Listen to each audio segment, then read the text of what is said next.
Okay. New part, new day, new stuff.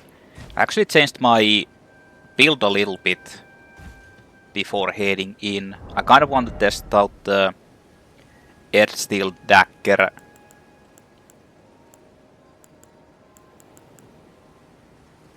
Like the Erdsteel dagger and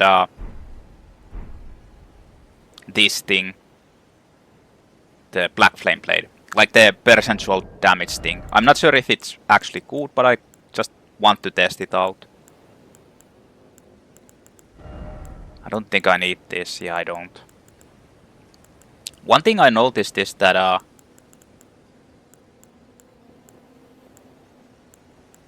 actually lose a lot of stamina, FP while using this. So I was thinking that maybe I should just get something else.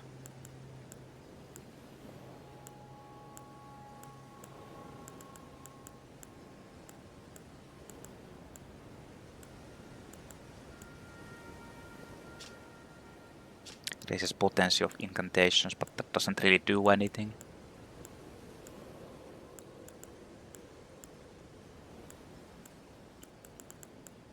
Like the successive attacks is still decent. I mean, why not just put the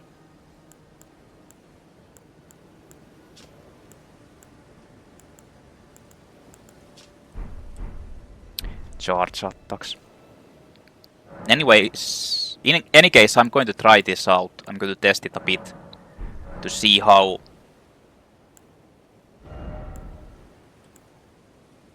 it works. So Black Flame Blade is still fire, but I kind of think I should be getting something else instead.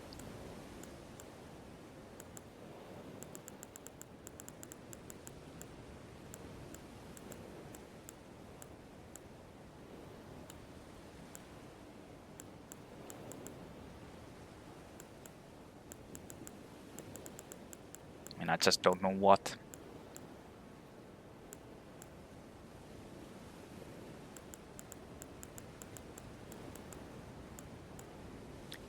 Like the health region, slow region is actually always decent.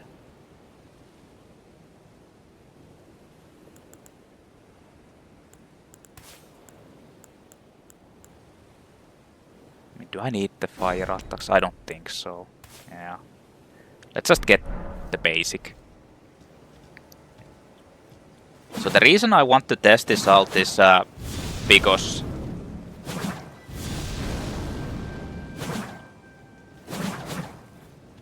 of the R2 attack, which has like multiple hits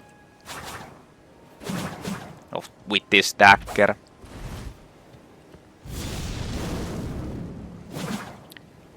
Which means it applies the debuff or the health sap effect pretty often. So I kind of want to test this out, and Radahn will be my first experiment. So I can just teleport there. This teleports me into the chamber.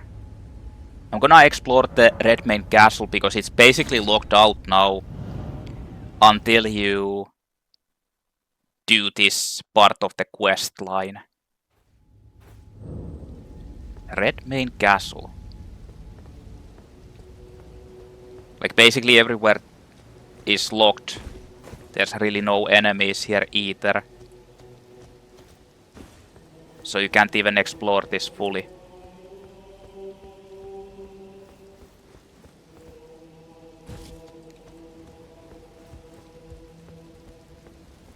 But yeah, like I said before, this is actually, if you just rush to Caelid and come here as soon as possible, this doesn't trigger and you can just come here, and there will be enemies blocking these with flamethrowers. They're easy to kill because they don't basically do anything. And you can kind of like get decent levels just by farming these guys here. Easily.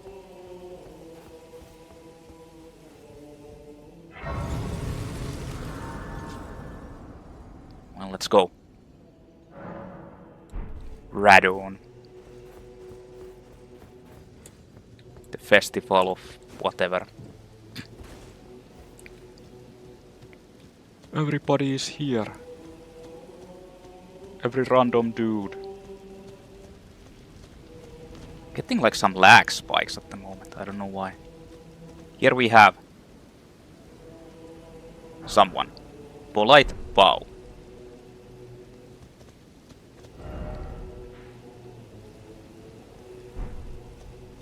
So the Radahn fight is kind of a gimmick. Oh, there's Alexander too. The stars have aligned. The festival is nigh. General Radahn, mightiest demigod of the Shattering, awaits you.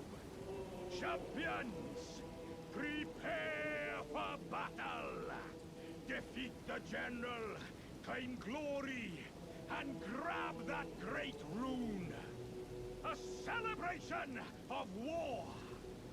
The Radahn Festival! Yay. So, the point of this, that's the Pulgo Dragot. That's supposed to be Lionel, the whoever. And that's Okina. You see all of these later on, actually. In any case, there's Blaidd and there's Alexander. But the point of this thing is to like summon these NPCs constantly. Like they're kind of expecting you this to be like a big fight against Radahn, and Radahn is supposed to be so overpowered that you don't want to fight against it alone. Like they basically try to force you to summon the other ones in the fight. And you can keep summoning them repeatedly, infinitely. But I kinda want to try out Radahn without summoning. I mean, it's not an easy fight to do solo, but it's not like it's super hard. I feel like Rykard is basically near impossible to do solo. Like, it's not impossible, but such fucking bullshit. Anyways, what's up, Blaidd? Ah, there you are. Took your sweet time. The players are all made up. I'm waiting for the curtain. Let's give them a show to remember, eh?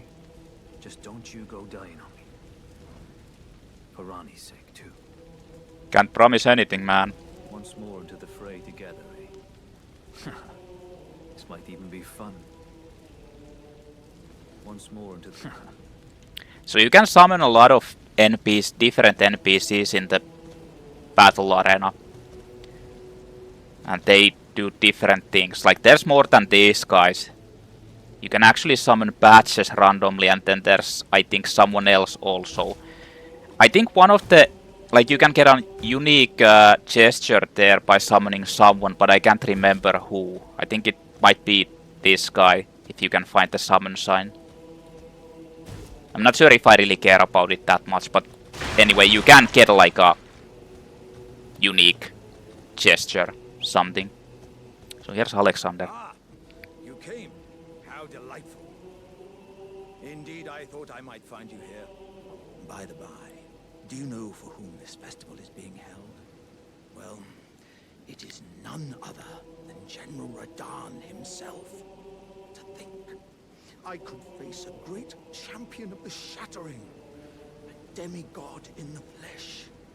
Oh, God. In truth, I quiver at the thought. Such is his frightful repute. But the fear simply assures me the ordeal is worth undertaking.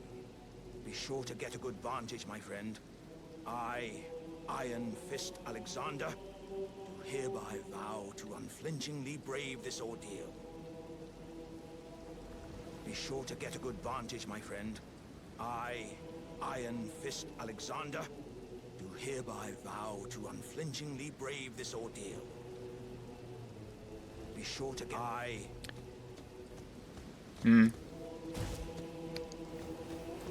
They're really like painting Radahn out to be like this super demigod ultimate boss guy thing.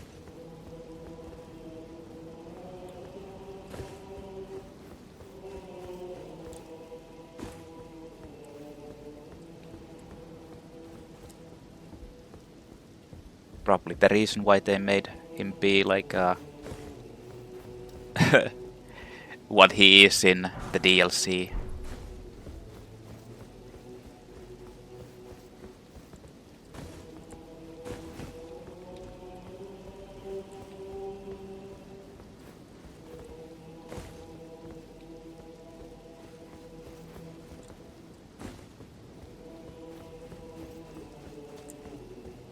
Like I said, they're definitely not... They don't want you to fight against Radahn solo. They're kinda like trying to force you to summon the NPCs.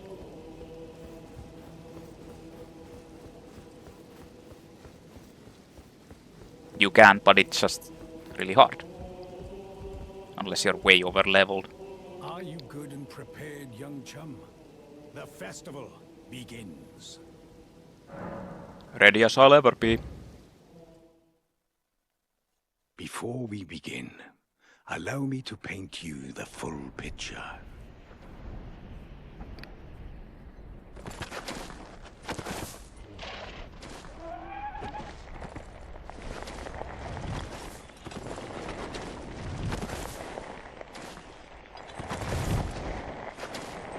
General Radahn is cursed ever to wander.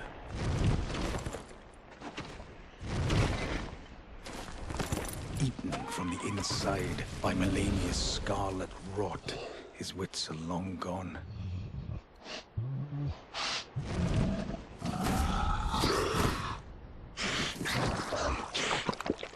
Now he gathers the corpses of former friends and foes alike, gorging on them like a dog.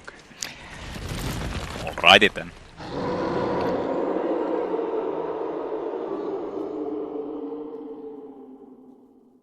Howling at the sky. But now, we must make merry. O gathering of champions! The revels begin! The celebration of war! The Radahn Festival! Hartenin cry. You will find the field of battle past the church ahead, upon the shore under the fort.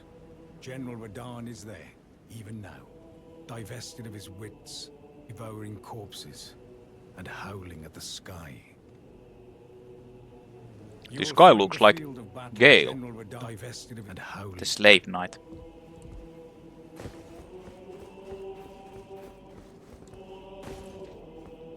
Let's go, man.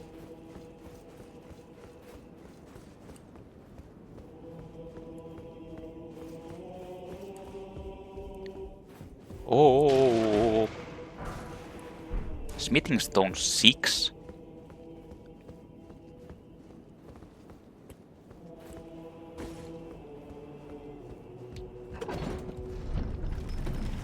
So it's that giant area where you're fighting against Radahn. Basically, like half of the Caelid map has like...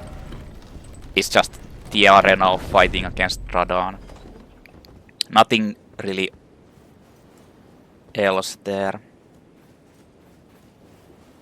Like there's one dungeon that's much later on. It's considered to be the Grail Dragon Burrow area. Like this upper area level. So if you go there right now, at level 68, you're probably going to get pretty fucked up. Like you can do it, but I'm pretty sure most of the enemies just one-shot me there. Like literally, like I'm not even exaggerating, they will hit me once and I will most likely die or at least have like 5%, 10% health left. Anyways, let's go. Radahn.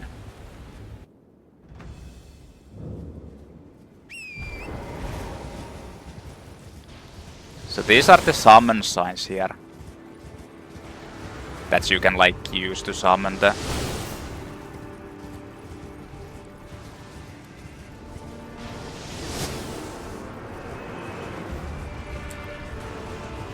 Starscourge Radahn.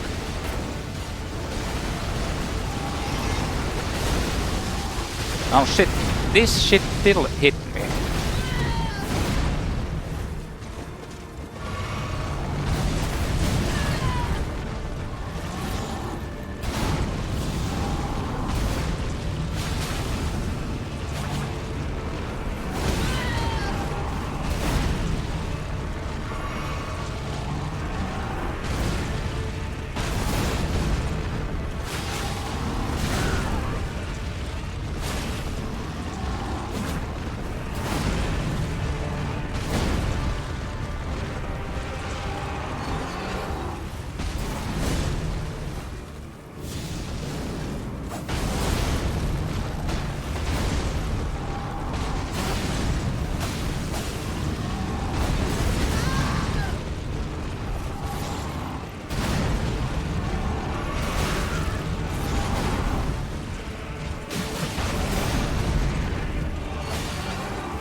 I have no idea about the attack patterns. It's been kinda long since I fought against Radahn. Like this Radahn. Like stuff that shouldn't obviously be hitting you. And they actually nerfed him. And it still kinda is like a... What the hell?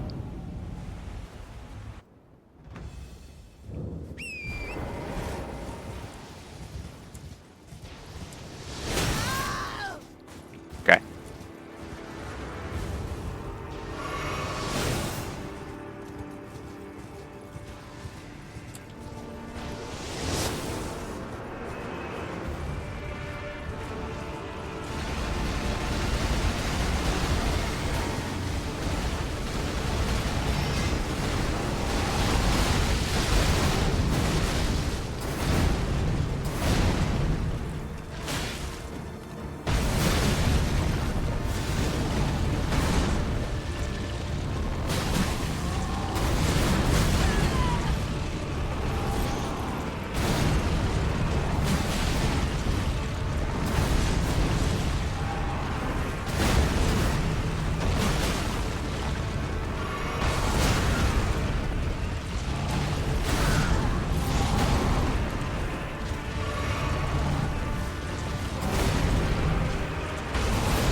Oh fuck!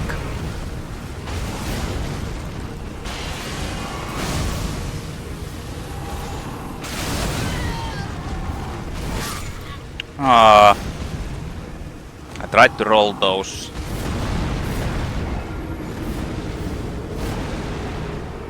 Projectiles.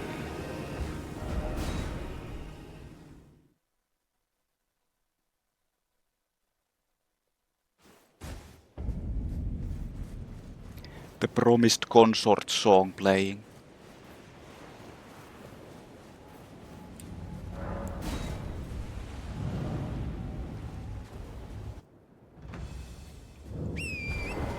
I mean, I think I can just like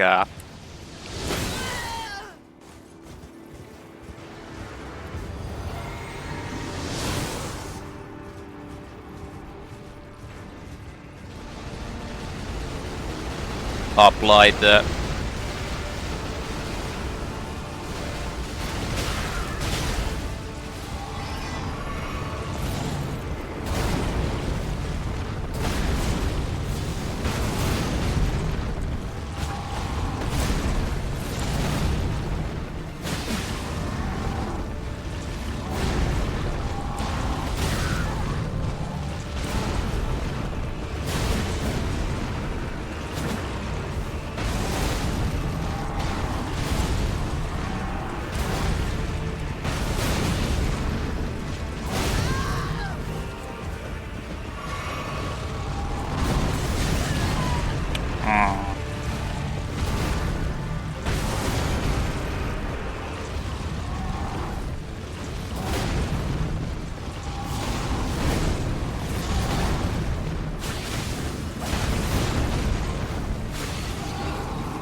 Oh, that's kind of a long range.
Oh shit, I don't know.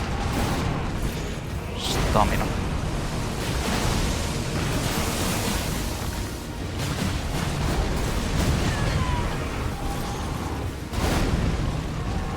Need to heal, even if he hits me.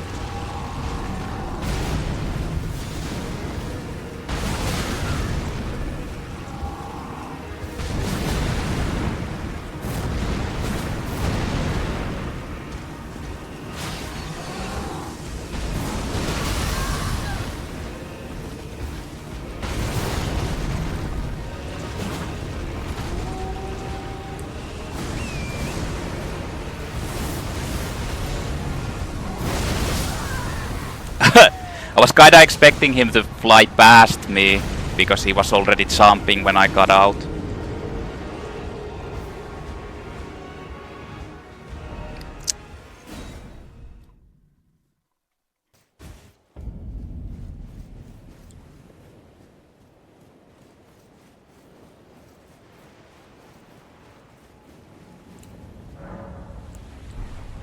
Actually, does this really do anything with me at the moment. I don't think it does.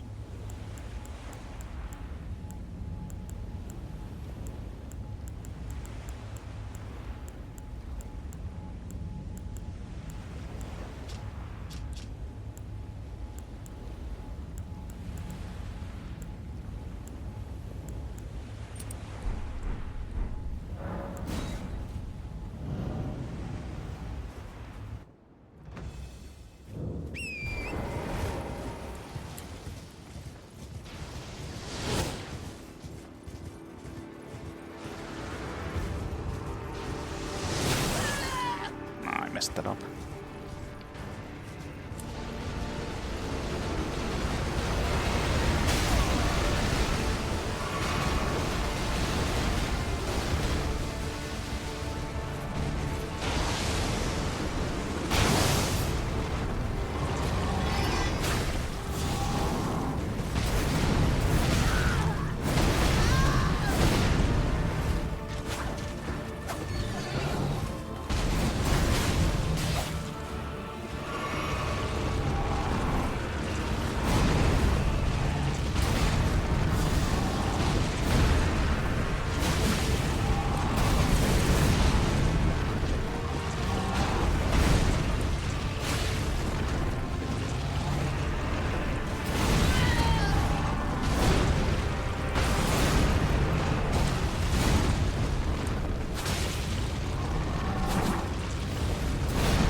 Oh, that actually hits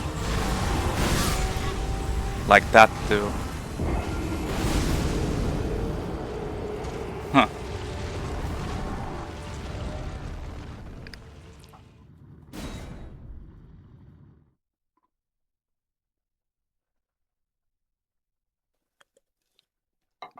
The magic shockwave.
What?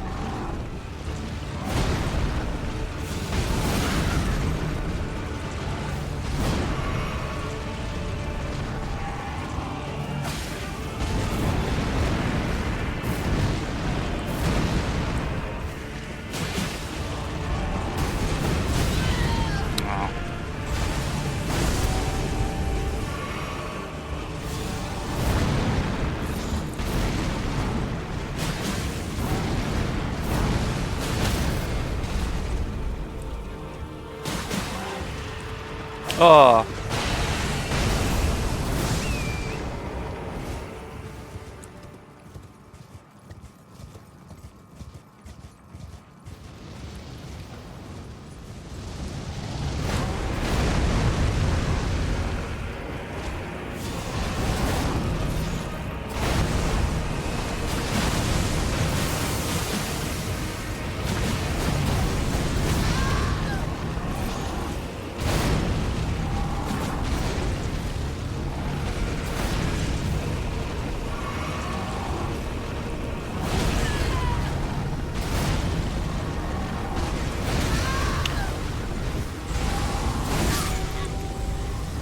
That's like so fucking annoying because that's so slow compared to the promised consort version, which is like you have to react to it instantly.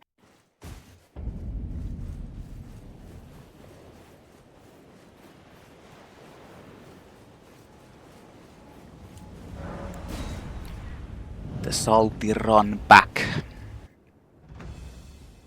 I mean, this is probably the first fight where I need to actually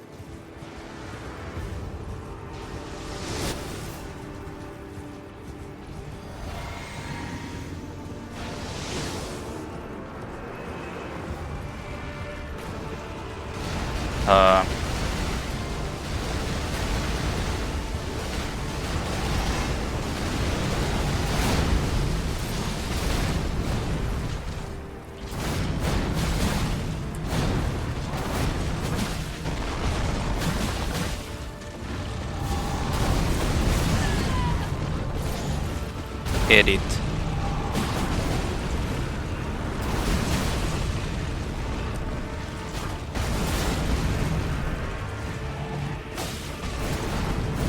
Oh, it was that. Again, I thought it was the...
you can't dodge that, I don't think.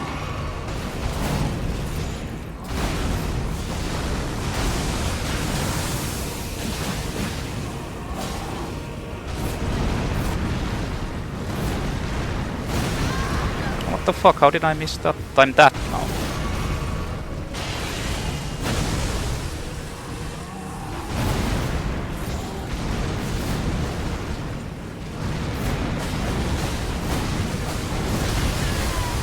Okay.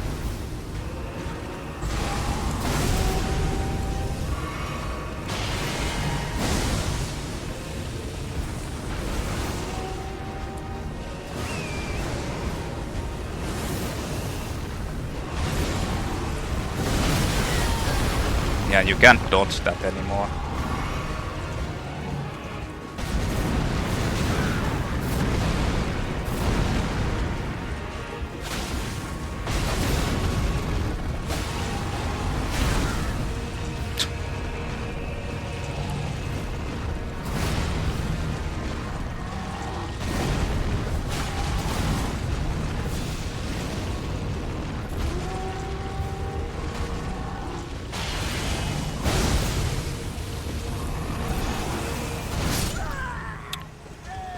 There's so much I can do!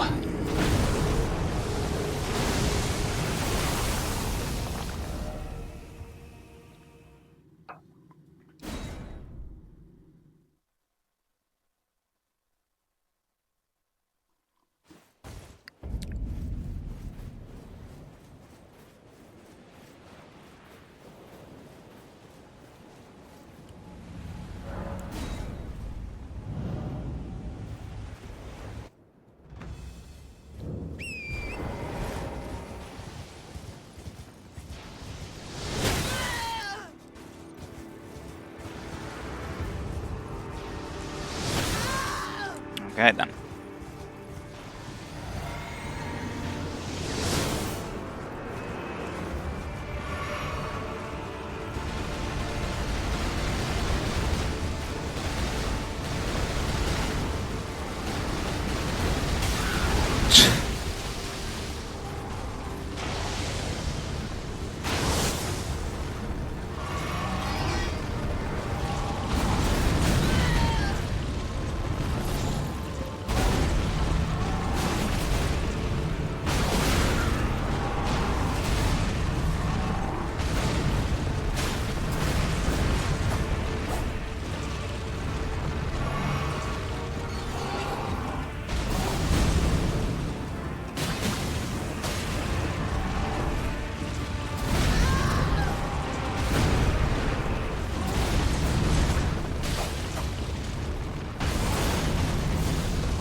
What actually hits you there? Like, you can't even see the hitboxes at all. It's kind of fucking ridiculous. Like the effect.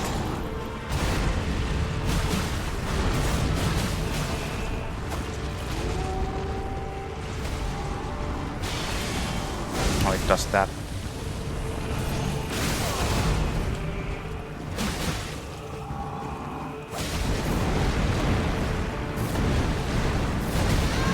Mistimed that completely.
Jesus.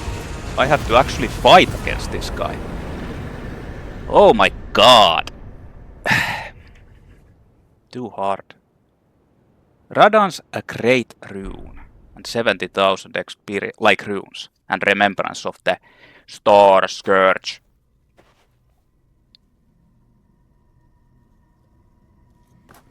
Well, that's the first edit I have to do.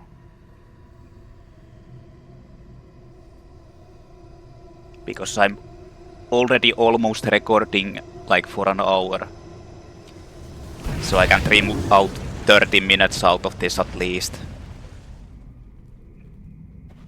And there it goes. The stars have been moved.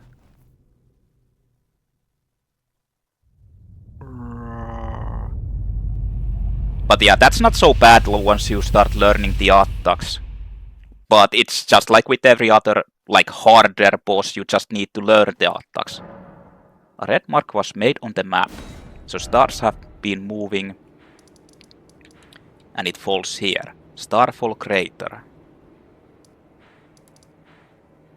And that's the next part for the Ranni questline.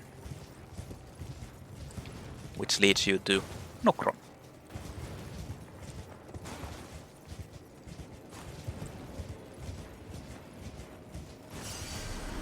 But the funny part is that some of the hitboxes with him are again like pretty fucking weird. Like sometimes it just misses and sometimes it hits. But he was actually nerfed from the beginning of the game, like very early on. Because he was just like insanely, like had insanely more damage. I mean the arrows I think did like double the damage. So if I took like 40, 50, almost 50%, like 40% about from one shot, it would do like 80% of damage. And his hitboxes, at least, I don't know about any of the other ones, but the hitboxes were like fucking messed up. Like hits, like there was no dodging most of those, like not most of them, but at least some of the attacks.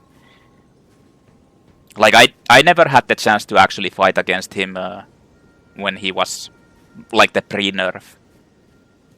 Actually didn't, like I bought this on almost on release, like pretty soon after the release, but I never actually got to this part until it was already too late.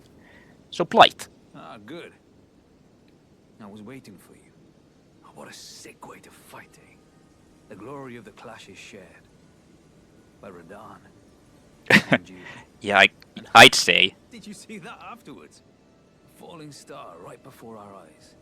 I can't fathom how Radahn was holding back something of that scale. He was a living legend if ever I saw one. And the path has now been cleared. To Nokron, where Ranni's fate will be decided. Let's meet where the falling star bit the earth. We'll take up our souls once more. For Mistress Ranni. Let's meet where the falling star bit the earth. And we'll go into battle again. Side by side. My only purpose is to fight for Ranni's fate. Sword and fang. The curtain's rising. On the final act. Let's meet where the we'll go into my only purpose. The curtain's rising. But this Black Flame Blade actually did quite a bit of damage to, and there's Alexander, did quite a bit of damage to Radahn actually because he has so much health. Like, it's pretty strong. I feel like that's kind of still a little bit of cheesing him. Like, the last time I did Radahn solo was with dual blades, dual wields. Ice, dual daggers, like power stancing daggers with ice and bleed. And I kinda cheesed him out. It's not like it's super cheese, but it's still like pretty easy because he triggers the gold triggers and then you trigger the bleeding and all that, so yeah. I've been kinda cheesing him. Then I've done him with the summons as well, but still. The last time when I did this like originally, or like with the dual wield, I was level 60. Now I'm 68. Ah, hello there. It was a battle marvelously fought. You are well and truly a champion, friend. I, on the other hand, am nothing but a crock. One hit was all it took to crack me, and for my insides to come spilling out. After that, I hid like a coward. And as such, I can hardly stand to face one such as you. So this is where Alexander's storyline continues on. Actually, Alexander's storyline grants you like a really good talisman if you finish it. Like a really damn good talisman. But don't you think I've given up just yet. As luck would have it, there's a veritable mountain of warriors' bodies right here. If I can just squeeze this bunch down inside me, I'll be a mighty warrior again in no time. And you know, The bodies found here are exceedingly fine. Who could expect any less from the very warriors who fought in the Shattering? The greatest of all wars. Just you wait and see, friend. I'll grow even stronger. Just you wait when next we meet. The bodies found here are exceedingly fine. Who could expect any less from the very warriors who fought in the Shattering? The greatest of all wars. Just you wait and see, friend. I'll grow even stronger. Just you wait when next we meet. I kind of wish they would, like, honestly, All right, lads. I'm going to take you on a little journey. You'll all be inside me and be part of me. From now on, we're all in it together. So, let's all of us dream big. All right, lad. All from now on. So, I really wish they would elaborate more on the, or expand more on the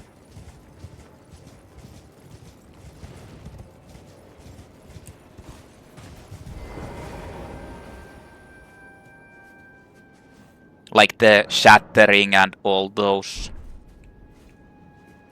other things. Like I said, I really want to know about the... Like, I was always curious about Saint Trina, but that's explored in the DLC. But I'm also really curious about the other gods, or the outer gods. Like, the Greater Will is basically like the one of the big gods, or the one who basically started controlling this earth, or came into this earth, I assume. It's like, most likely Greater Will is like one of the outer gods. It's not the, like the gods of them. Like, it's not the biggest thing. There's like more outer gods that are on the same level, basically. Like, I feel like like they're making it out to be kind of like a Tulhu mythos, in the sense that there's like many of the elder gods and outer gods who are beyond the stars and stuff. And I feel like all of them are like similar to that. It's just the Greater Will has the most influence here, and kind of like made this whole civilization for whatever, like, let's say infected the world or the planet or Earth or whatever this area is. And the other ones are just like giving hints. Maybe they can't directly work here, like the Road God. Although they're hinting that the Road God was sealed.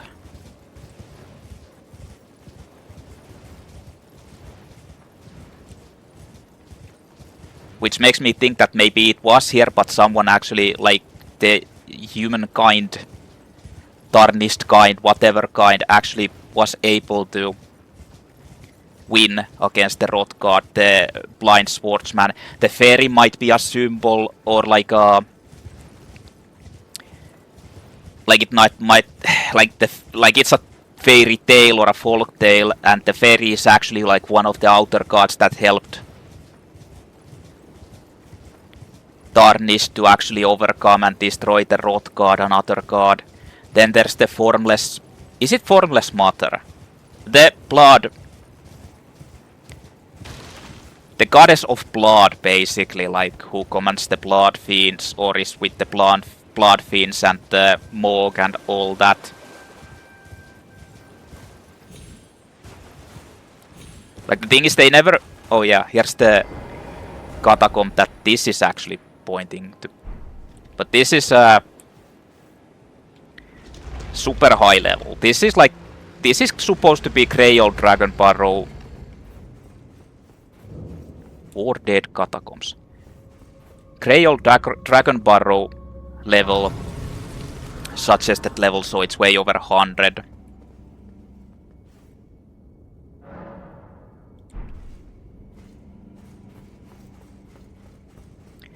But yeah, the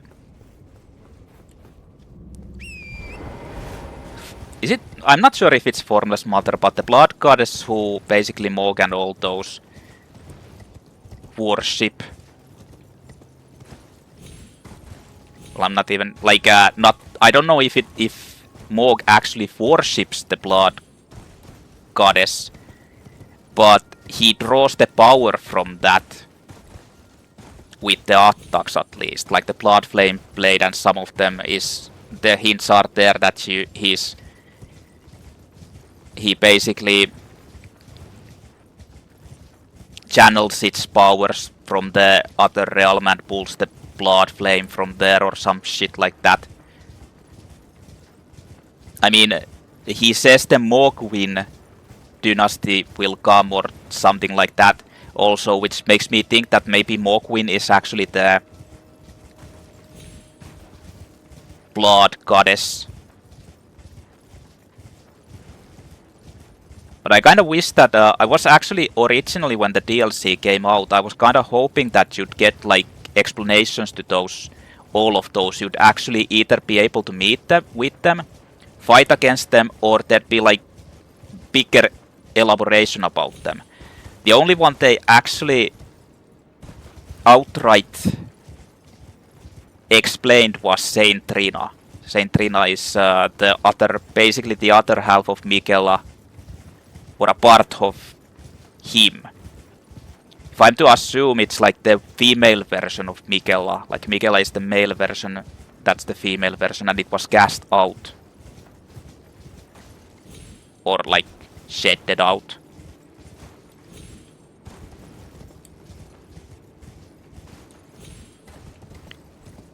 Presumably the same as with these single one soul, two bodies type of deal.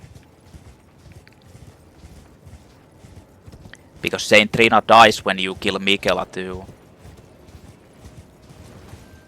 Yeah, I'm spoiling. But then again, like, if anyone is watching this, I'm pretty sure they can't be spoiled anymore. I thought there was supposed to be items here, what the hell? So one of the paintings actually is up there. You need to go from here, like, drop down to those gates, and that's where it is.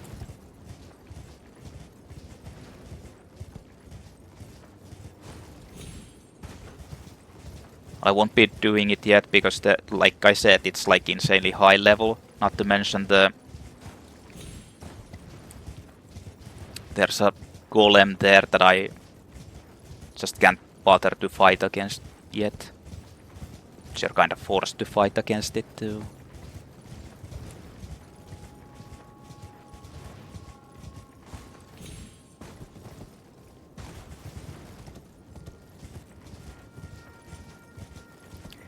Also, the other thing bothers me, like,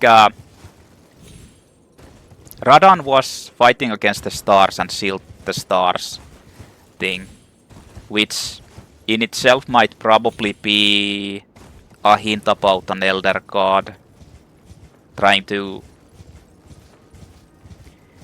influence the world, seep into this even further than the offsprings that it sent, which are the like the starborn, whatever the fucking star monsters are.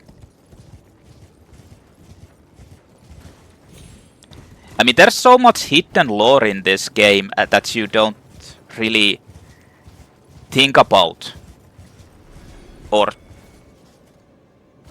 see if you actually... I thought there were items here, but I guess I was mistaken. I really thought that there was items. Oh yeah, there actually is supposed to be items. There's supposed to be Radahn's arrows over here. All the way, like everywhere. I haven't seen any of them. Is this a thing with the older patch that there was none?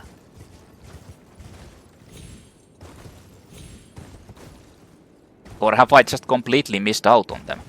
But there were like Radahn's great arrows for Radahn's bow scattered around over everywhere. Yeah. Now I remember. Except that now there's none. Like, what the hell, man?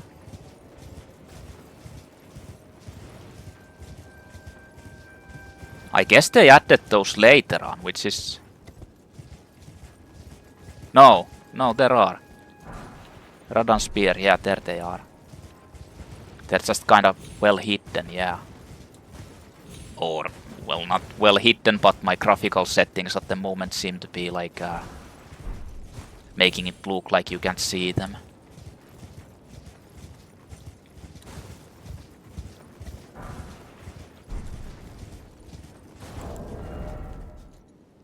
Radahn's Spear, Great Arrow. Great Arrow used by General Radahn during the Festival of Combat. These are in fact the many spears with which he was stabbed by the Cleanrod Knights, imbued with Radahn's gravitational powers. Radahn's Great Rune. Seek the Divine Tower of Caelid, which stands upon the precipice at the Dragon Barrow's shore. Remembrance of the Starscourge. The Red Lion General wielded gravitational powers which he learned in Selja during his younger days. Also, he would never have to abandon his beloved but scrawny steed. Wow.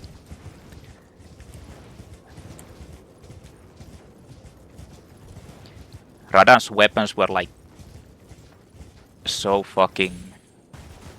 like everyone basically was using them the first time I played this.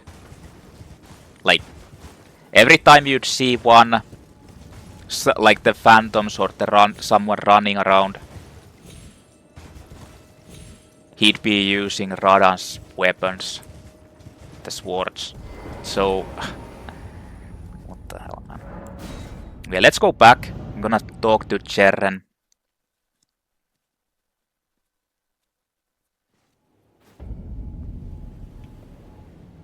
What the fuck?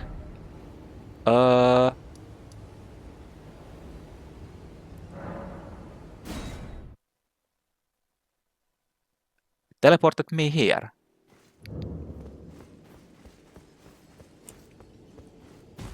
I'm gonna go talk to Jerren. So after you talk with him and do this up until the end, this place will get shut off and everything will return to normal.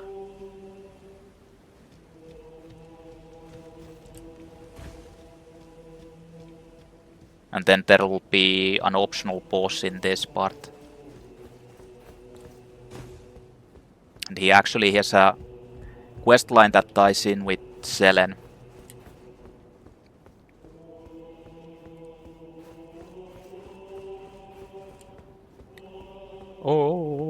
Oh. At last, the war festival has ended. Brave champion, you have our gratitude. The celebration was spectacular. General Radahn is surely pleased. Festering with rot and crippled by madness, all he wanted was an honorable death. Finally, my work is done. I'm no longer bound to this fortress. I have a task in mind. Old business, you could say. You wouldn't understand. May we Try meet me. again, if the fates deign it. Brave champion.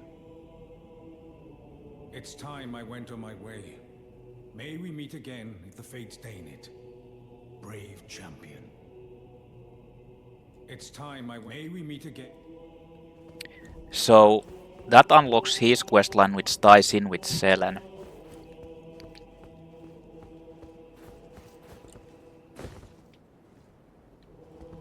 Okay, that's kinda it. Now let's go back to here.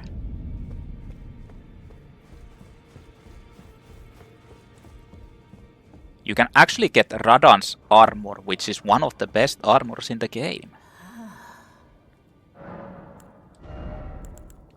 Radahn's Redmane Helm. Helm of the Golden Line with flowing red hair, worn by General Radahn. Radahn inherited the furious flaming red hair of his father Radagon and is fond of its heroic implications. I was born a champion's cup, now I am the lord of the battlefield's lion. Armor depicting the Golden Lion. The golden line is said to symbolize God Frey, the first Elden Lord, and his beast reached Seros. From his youngest years, Radahn was unnaturally captivated by the Lord of the Battlefield. This is like one of the best armors in the game. You can also buy this. Just gonna get it fully. Like it's like one of the best armors in the game. If you're just looking like a mix of actual defense and like lightness. So Remembrance of the Starscourge. Starscourge Greatsword, Colossal Sword, and it's actually a dual wieldable weapon that you can use in both. Like if you two-handed, it's actually two weapons, just like with Radahn. Star Color Cry does physical magical damage scaling with int, strength, dex, but the int is kinda low. Requirement is pretty high. A curved greatsword of a black steel wielded by General Radahn, a pair of weapons decorated with a lion mane motif. Radahn earned considerable renown as the Starscourge in his youth, and it is said that it was during this time he engraved the gravity crest upon these blades. Unique skill Star Color Cry. Bring the two swords together and roar into the skies, pulling in enemies with gravitational wave. Follow up with an additional input to slam down with gravity-infused swords. It's the Gravitas with follow-up attack. Lion Greatbow. Greatbow. Radahn's Reign. Moderate dexterity requirement. Greatbow of black iron wielded by General Radahn, decorated with a lion mane motif. Imbued with gravitational power of the Scourgers, when used along with Radahn's spear, it becomes a true weapon of a champion. Unique skill Radahn's Reign. Archery skill performed from a low stance. Ready the bow and fire a sudden flurry of arrows up into the sky. The arrows will pour on foes like rain. I've never even tested the Greatbow. Then again, I've never really used like bows except for just like pulling enemies and grinding enemies out, and that's kind of like you can use anything. I've never like fought with a bow. I mean, I have tested this out a little bit, not that much because I usually don't have any int in my builds, but I might as well get this.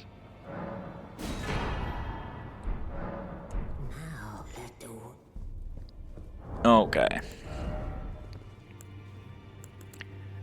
So I need to get 2 strength in order to use this.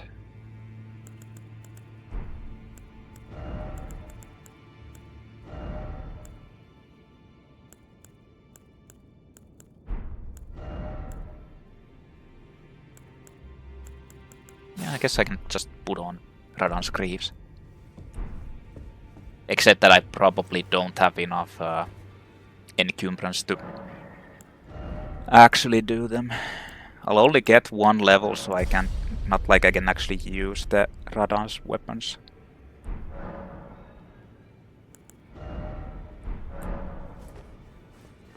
I mean, I'm not sure how I feel about this.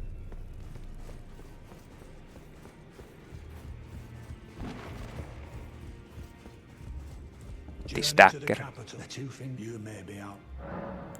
General Radahn, he fought man by man. No. Okay.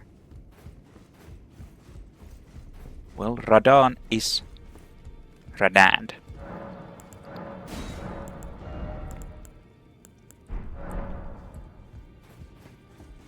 I guess I'll upgrade the Radahn weapons and just test them out a little bit. I can use them by doing... Wait a minute. I thought I had an int. Well, I guess I can't use it. I thought I had an int talisman, but I didn't. Well, I took you've no man to lay out your arms. Not sure if there's any point to upgrading this then. Where the fuck do you get the int thing? I don't even know. I can't even remember.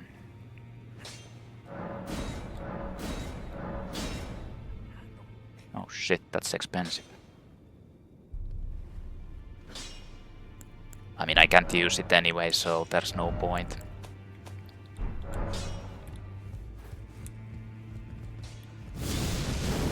What the hell? You can actually cast that here. Well, in any case, I'm gonna go back and I am going to explore the Redmane Castle too. And then I guess I'll head to Nokron. Actually, there's a couple of things I could do. You know what? I want to test out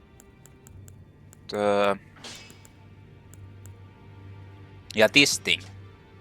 Lion's Claw. Okay, so now I'm heavy load.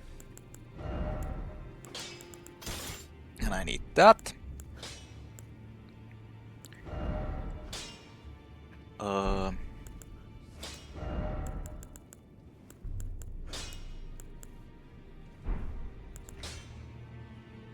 Kinda want this. I'm heavy load even with this thing.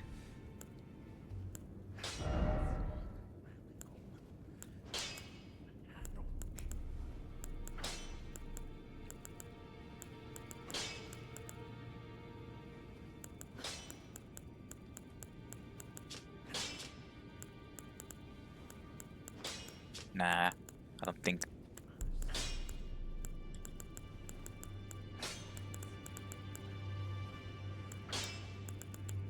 I'm like super heavy load.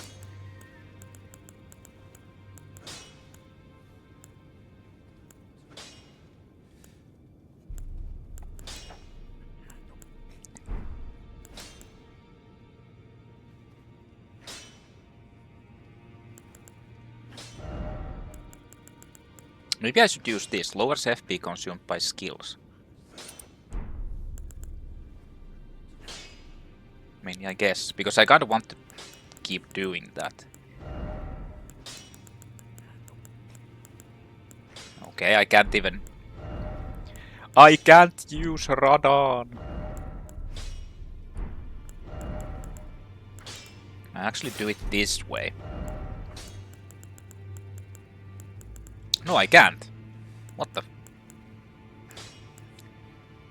Traveler's Slops.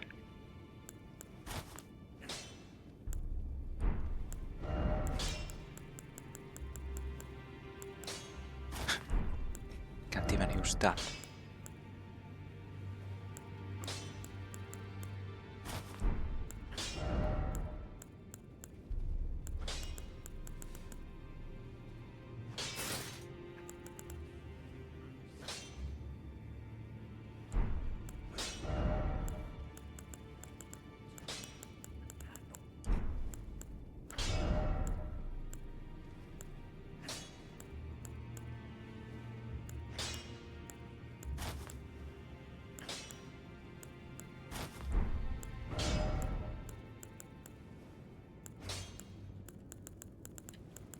Damn.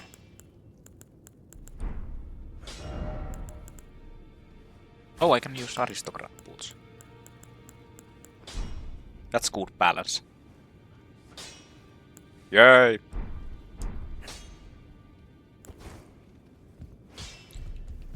Back over no matter. Huh. What the hell? Well, I'll come back and upgrade this. I need to buy smithing stone tools to upgrade it. I kinda want to test this out.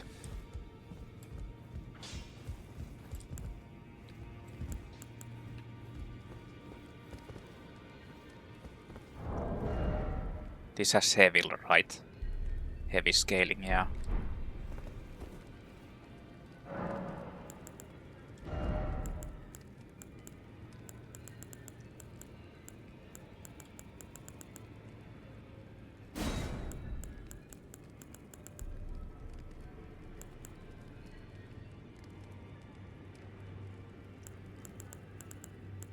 Let's get that.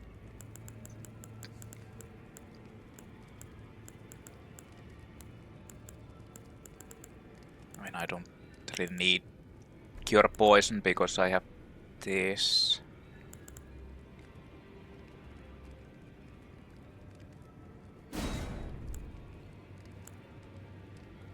I can't use the Order's Blade, which kind of would be the other thing that I consider, since I could kill skeletons pretty easily with it.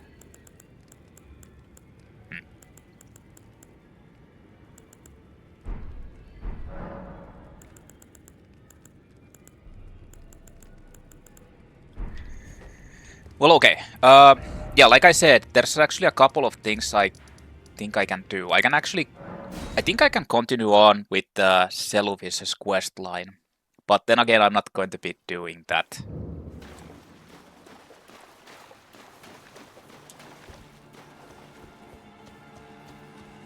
Not going to be finishing it anyway.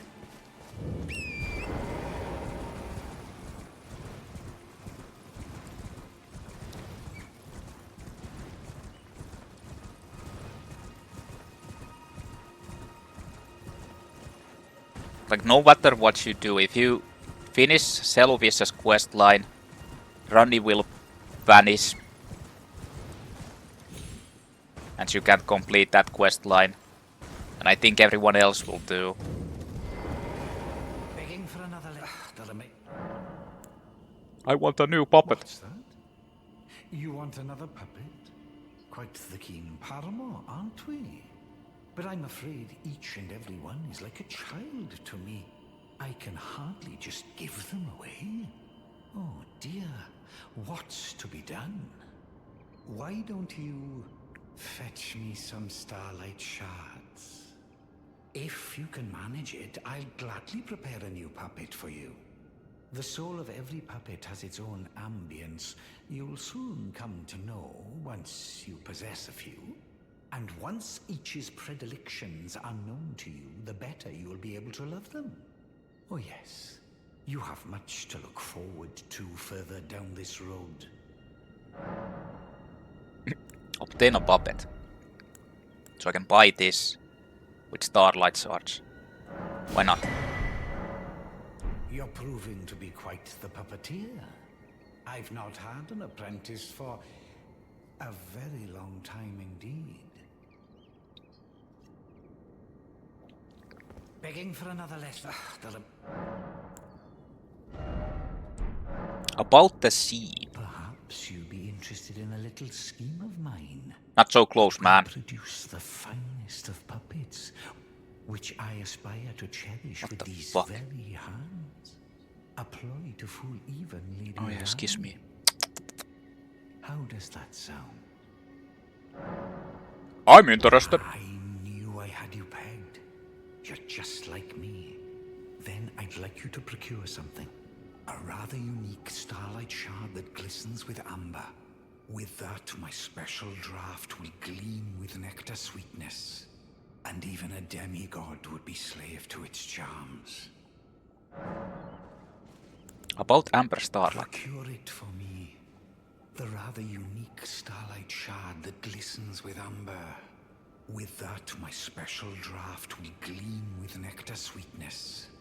And even a demigod would be slave to its charms. So the thing is, he wants to... Like, that's the map, what the map from Pidia was for. It's supposed to hint where you can find the Amber Starlight Shards. They're in Altus Plateau. And eventually, he wants you to, like, give a concoction to Ranni, which will make her into a puppet. The thing is, Ranni is immune to it. And, it actually doesn't do anything. It will just make you die. And Ranni vanishes off from everywhere. And then Seluvis also dies.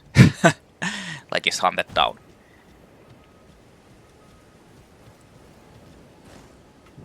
But he dies anyway, so... Yeah, you don't really get anything from that. Like, there's no point in doing it.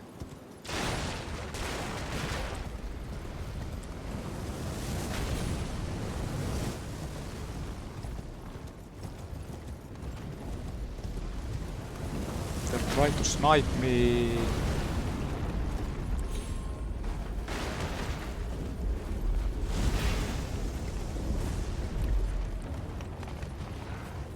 But yeah, it's like Not a very good quest. Nice.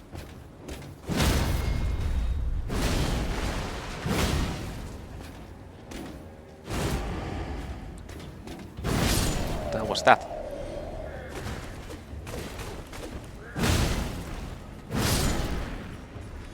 Oh, you want some? Here, have some Artorias powers. Oh yes, satisfying. Well, that guy didn't pay any attention.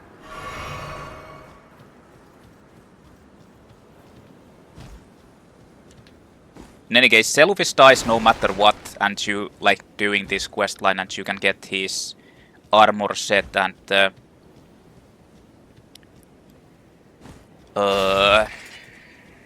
what's it called? Bell bearing to get the spells. Now I'm not sure if you can actually get like a can follow up with the there's like a different quest line for Blaidd with this. I'm not sure if you can already do it or if it's after Nokron. Okay, so who the fuck was shooting me? Was it up there?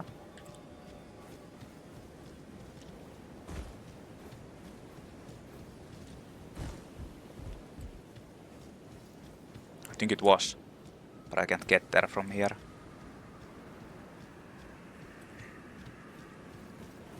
No, wait a minute, it was actually this fuckface.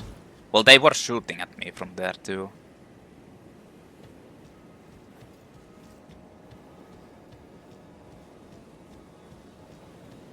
I'll let that guy leave. To tell about this horrible slaughter to everyone else.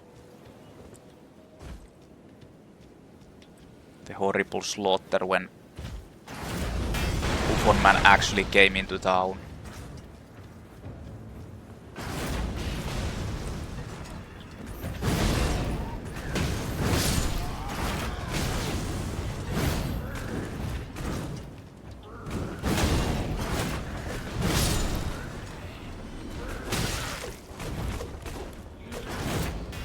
Okay, dude.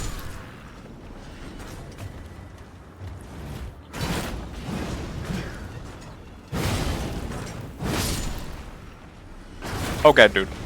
This is actually what I wanted to use originally.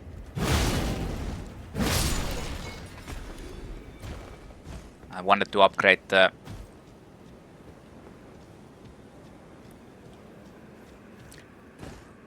Golem Halberd when I got it.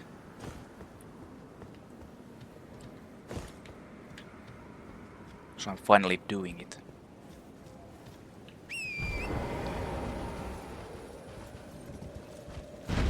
Okay.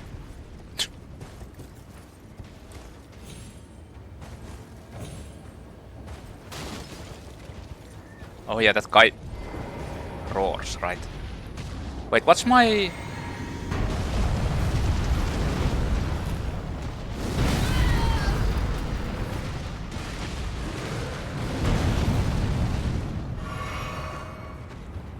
flask thing?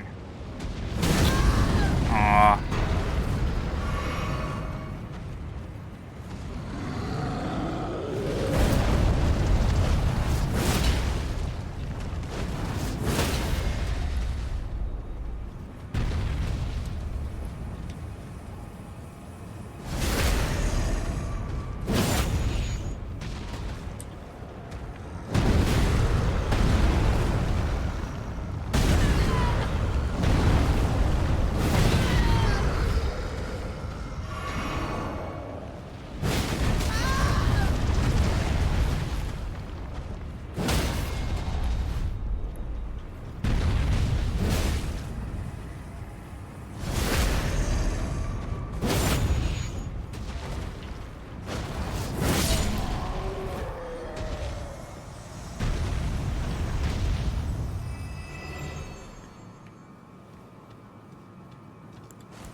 Nice.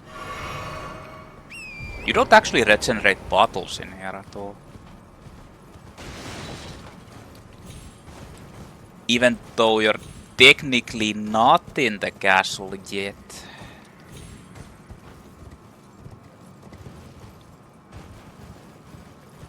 Hey! Why is the door closed?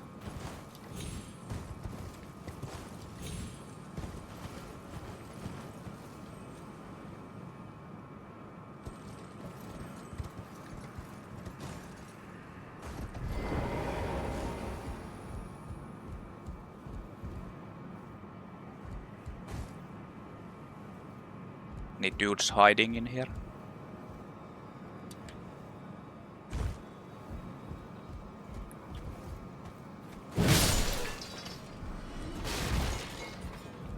Nope. Guess not.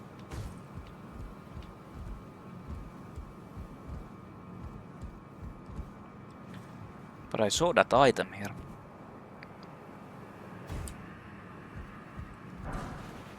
Smithing stone 6. I'll take that.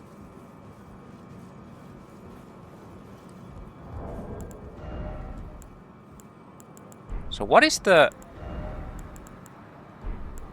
my flask?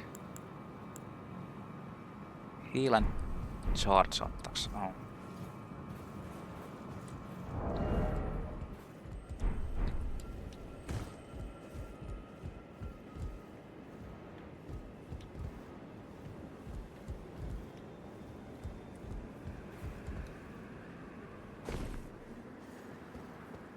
Okay, so this is the way to the castle.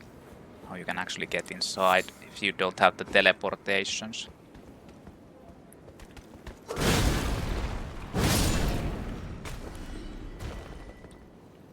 Plonk plonk.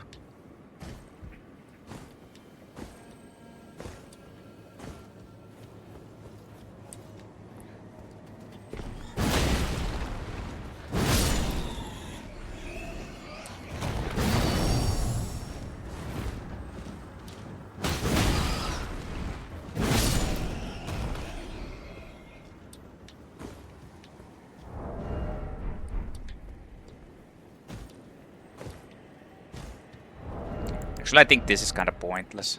Maybe I should just put the jump attack.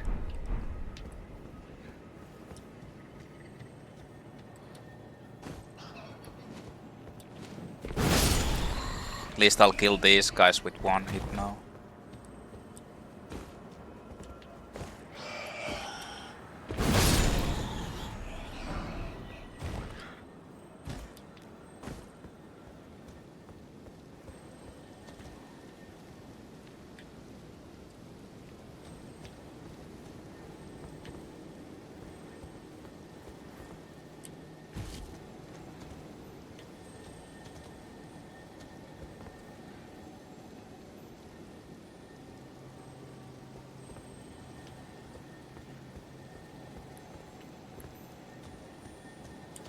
Must be a trap.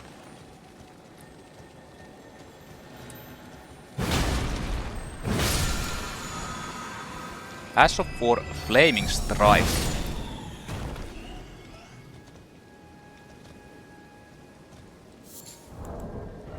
Toxic. Usable on melee armaments, colossal weapons and whips accepted. Fire affinity. Skill that emits flame in a wide frontward arc, follow up with a strong attack to perform launching sweeping strike. This will also go to armament and fire.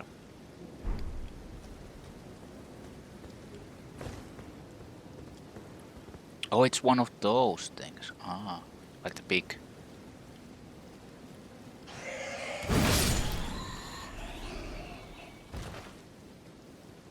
You didn't see anything.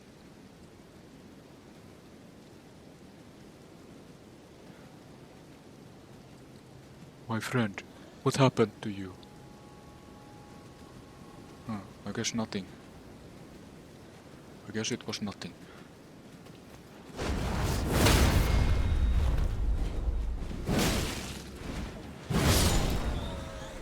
Slap, slap. Oh, those gave you.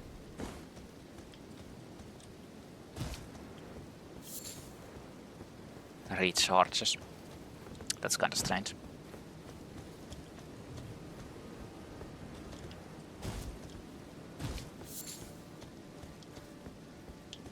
Toxic mushroom. Wait a minute.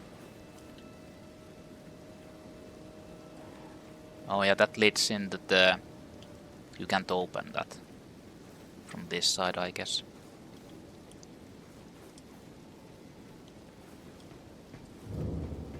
Redmane Castle.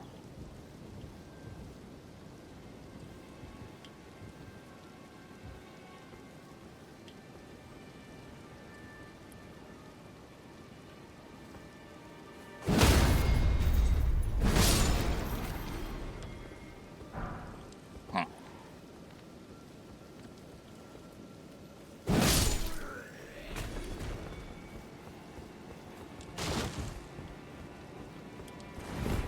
That guy didn't really pay any attention.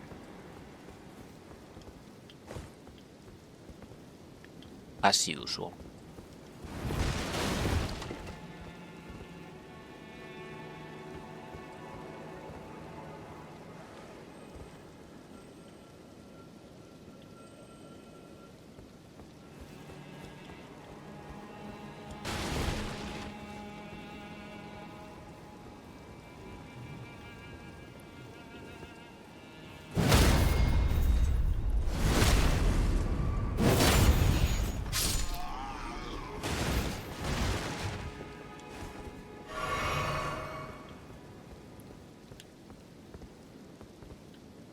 I think this guy is alone, right?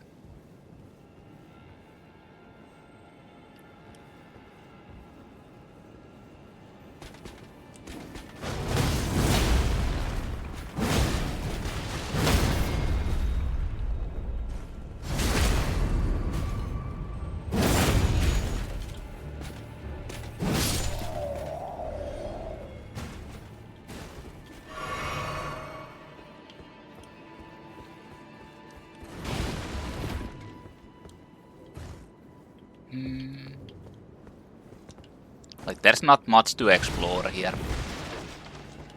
A fairly small area, but still.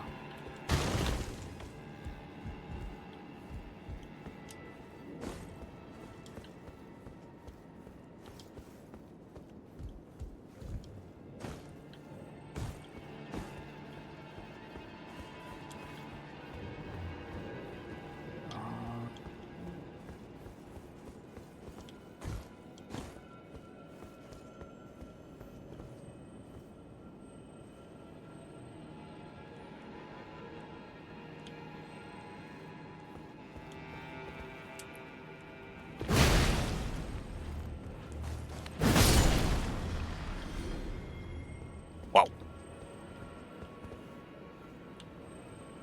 Where is this car? It's in here.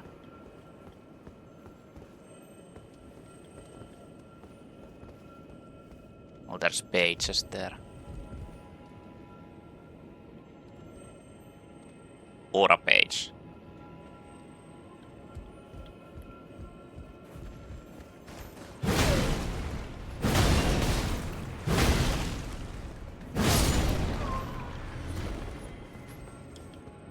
Huh? Oh, it's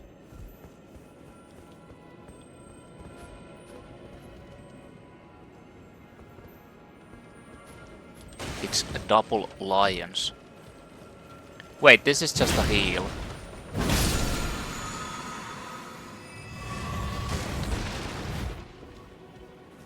I kinda didn't really care about that. So there's two of those lion enemies there.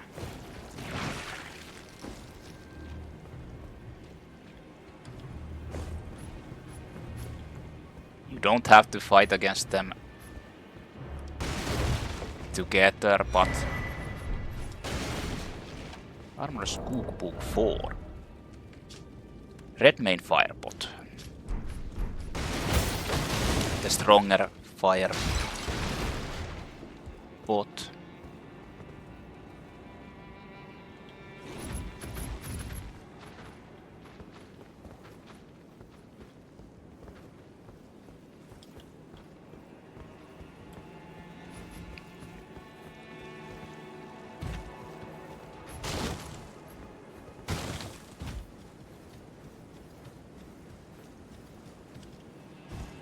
I don't want to fight against those just yet.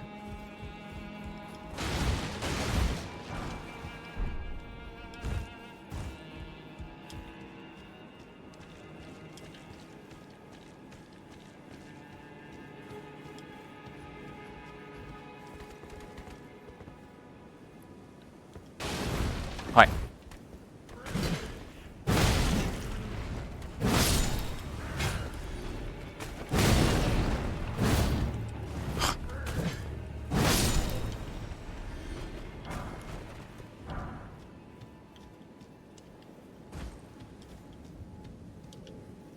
So these are the guys who will just keep on killing.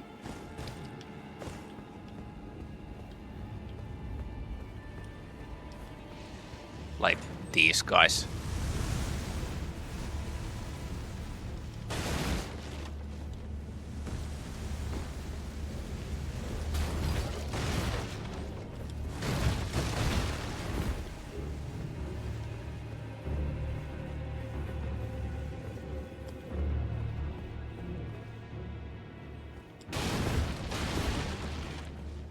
Like if you want to farm here. I mean it's an okay farm for the beginning of the game.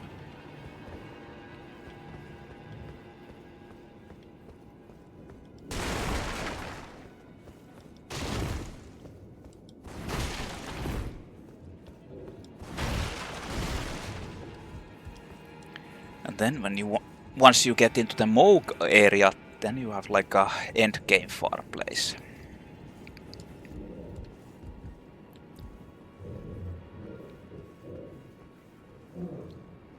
There's a pumpkin man.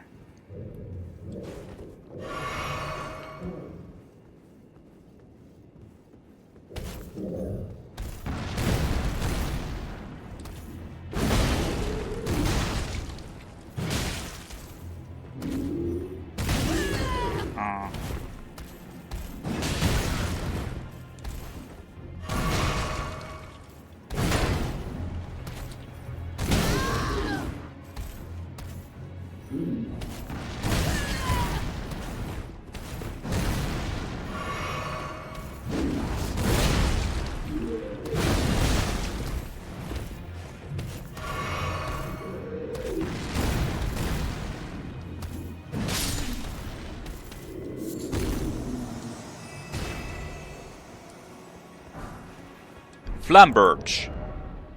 Greatsword. Causes blood loss buildup. Greatsword featuring flame-like undulations. Threats enemy flesh inducing blood loss. Scarlet Rot is kept at bay with flame at Redmane Castle, and as such this beloved sword of Jerren's eventually became the symbol of the castle itself. As an upward cut on base.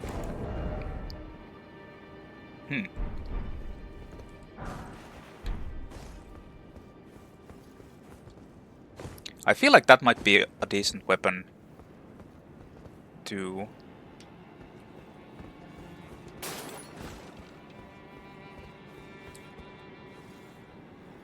like maybe dual wielding it with some other greatsword.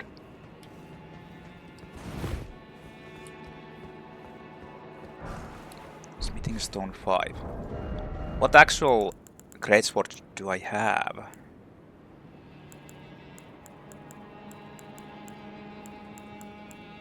Yeah, dual blading with basically anything.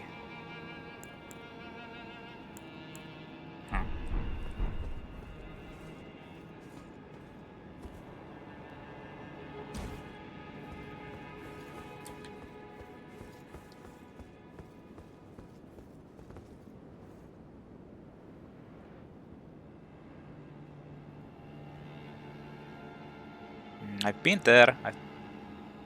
I haven't been there. Yeah, it's from there. Yeah.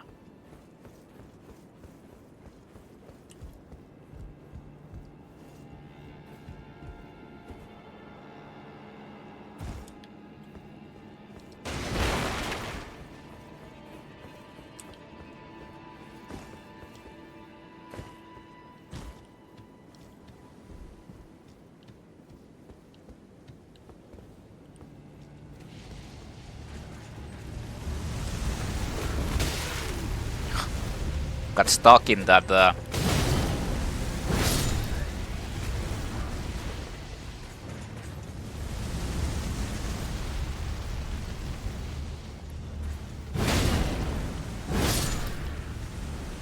whatever debris it was. Jesus Christ, that actually, I thought it was going to be just staying there, but it... Oh.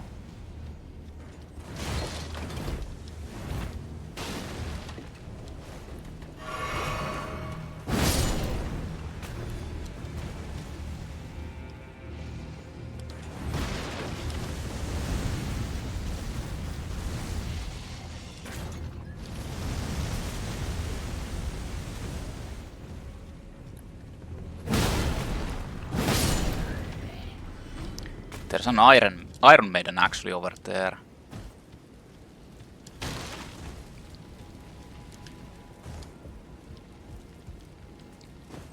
It's an annoying version of an Iron Maiden.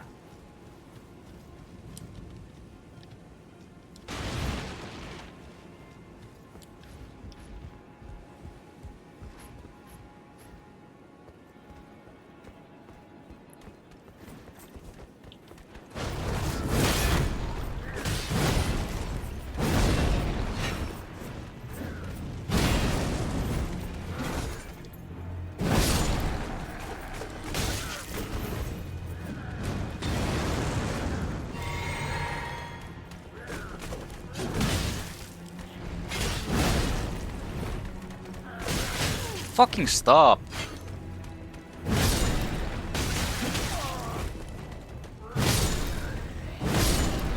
Circling around me. Assholes.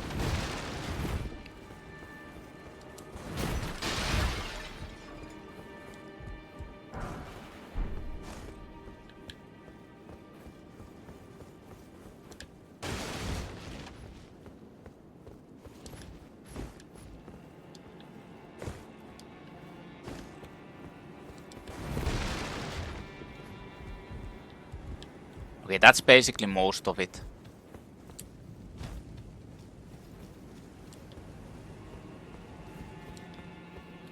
And this leads into the boss.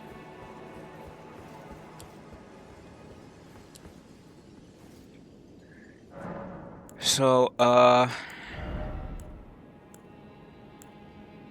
mean, I guess.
Couldn't even get it to stacker.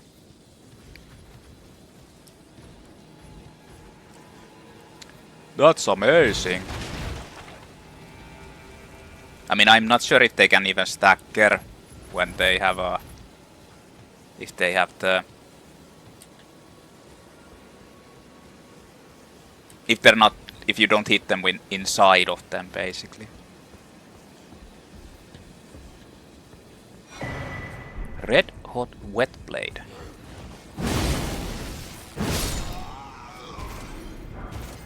Oh, Redmane Surgoat. That's kind of what I wanted earlier on.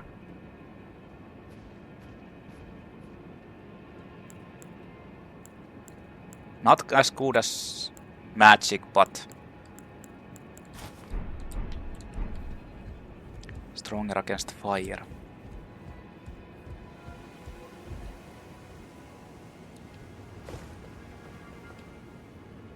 And also Red Hot Whetblade. Armor worn by soldiers who fought by General Radhahn's side. The surcoat depicts a red-maned lion raising a sword in the image of Radahn. Thus they were Redmanes, and all proved they were worthy of the name, not the main. Red Hot Whetblade with a cipher engraved can be used as a whetstone knife. When applying an affinity using physical or flame type passes of war, an additional affinity of fire or flame arc can be chosen. So now I can buff fire.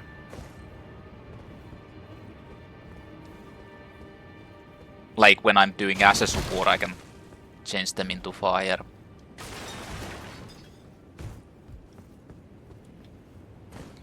I mean,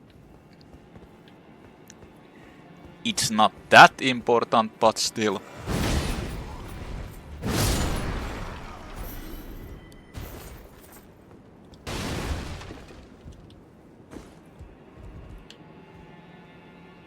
Those are not knights.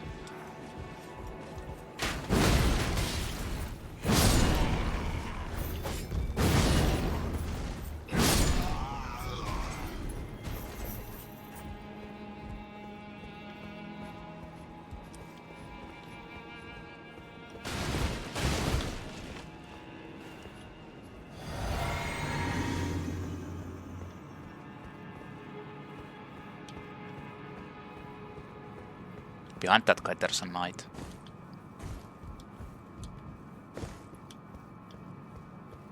Hey! Hey! Hey! Hey! Hey!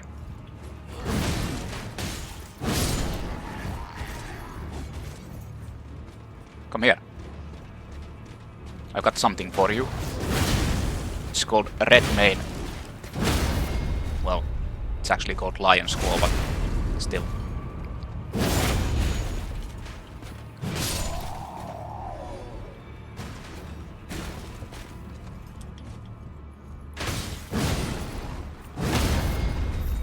Wow.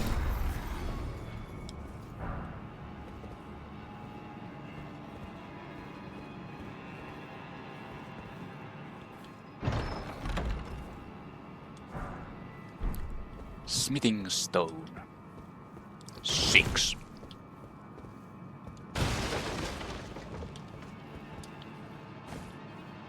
Wait, what's that place?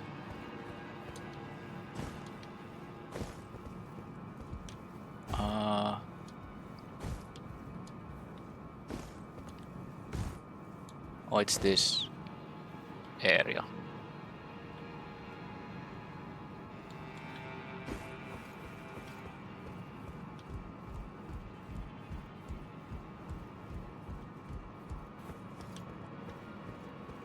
I can't remember if there's any other items here.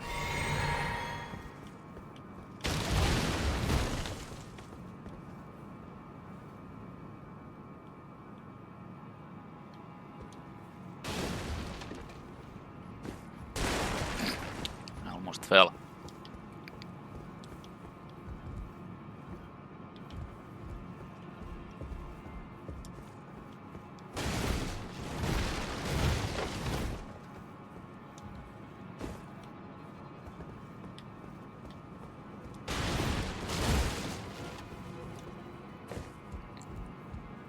I kinda think that's all of the items.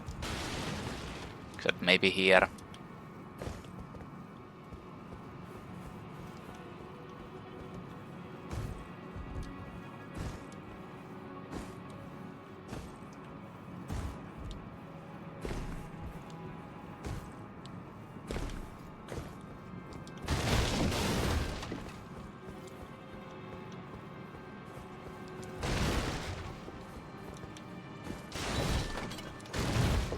Nothing here though.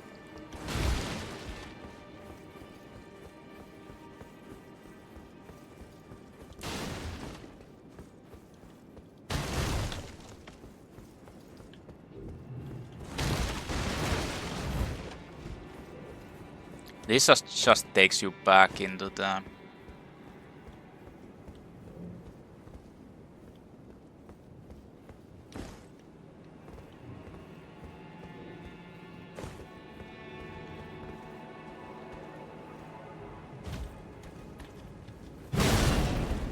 Fuck off. Food soldier helm. Yes.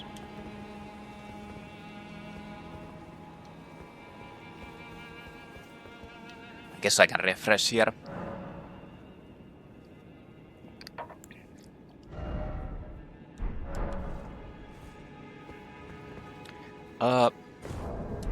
Actually, before I do this, let's go by the... Before I forget and before I waste my runes on something else. I need to get the stones and upgrade this weapon.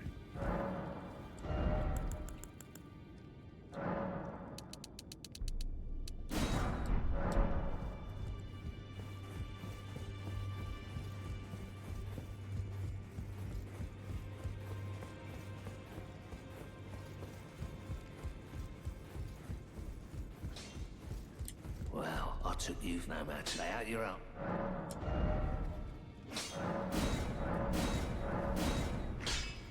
Ah. Well, I guess I'm using it only as +6.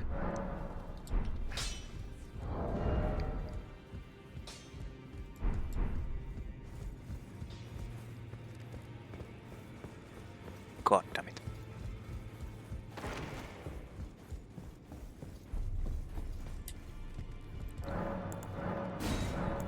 Can't buy normal ones higher than that.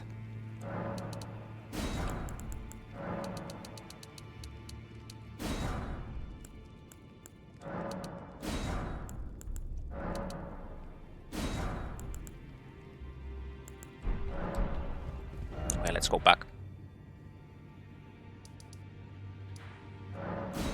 I mean, it's not a big problem.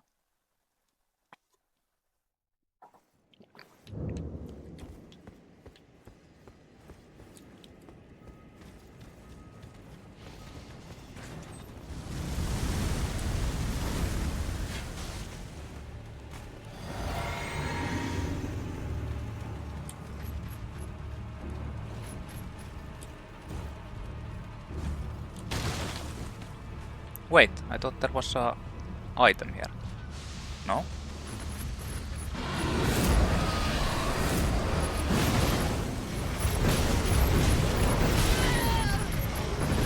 This might not have been the smartest.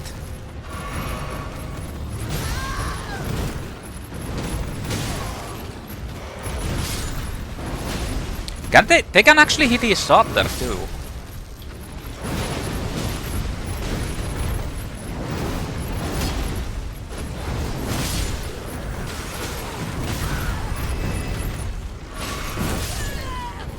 I'm not sure what's going on.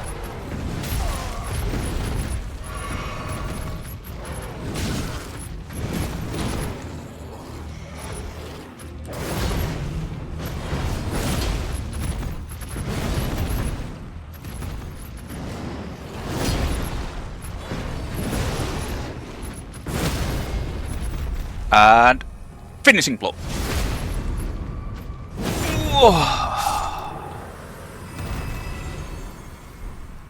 Well.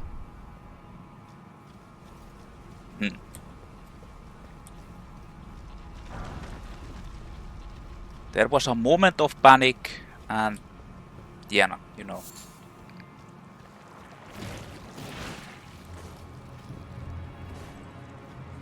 Wait, isn't there a way to open this gate? I guess not.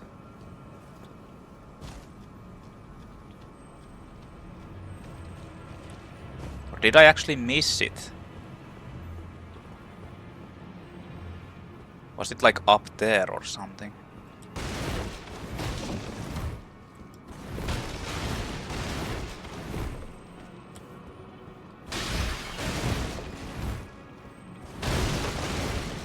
I don't think you can actually open that gate.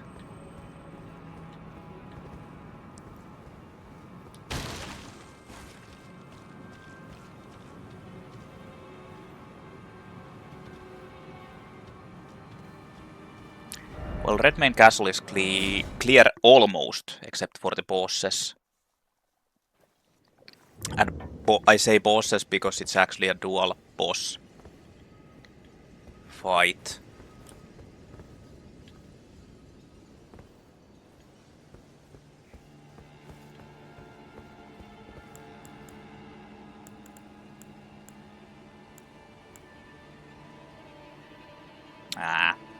I'm not gonna do any silliness. Misbegotten warrior and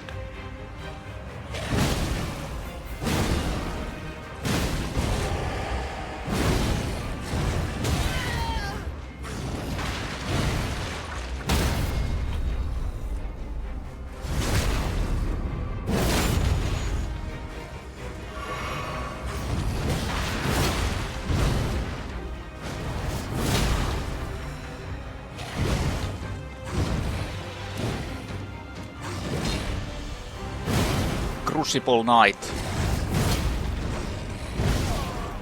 What? At least the Crucible Knight is like super slow in coming.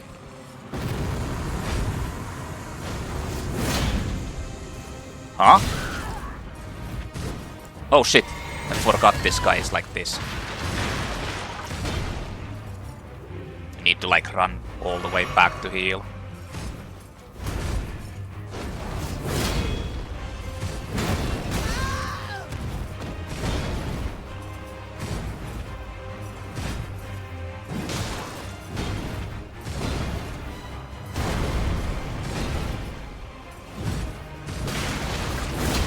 Oh. He actually hit me.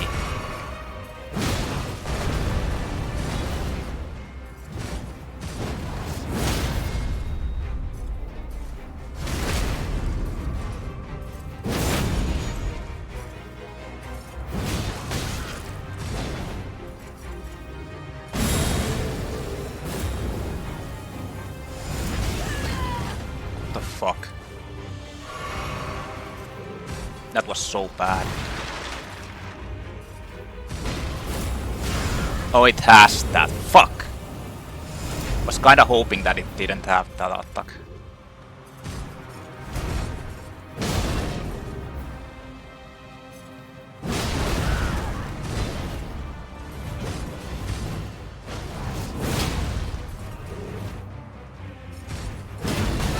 Nice reading.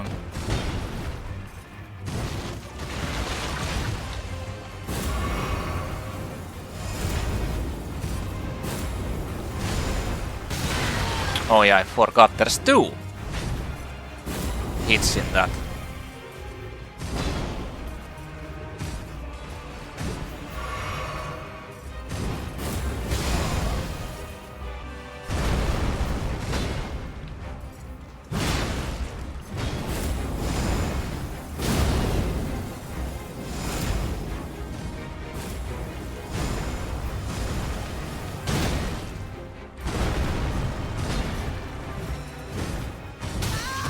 Yo, what the fuck?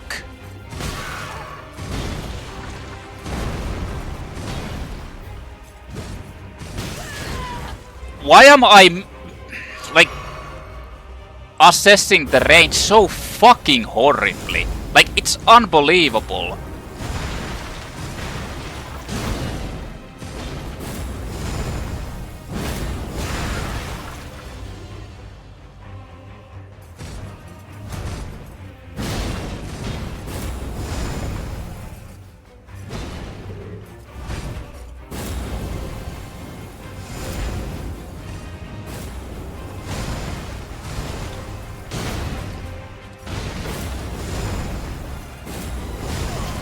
Yo!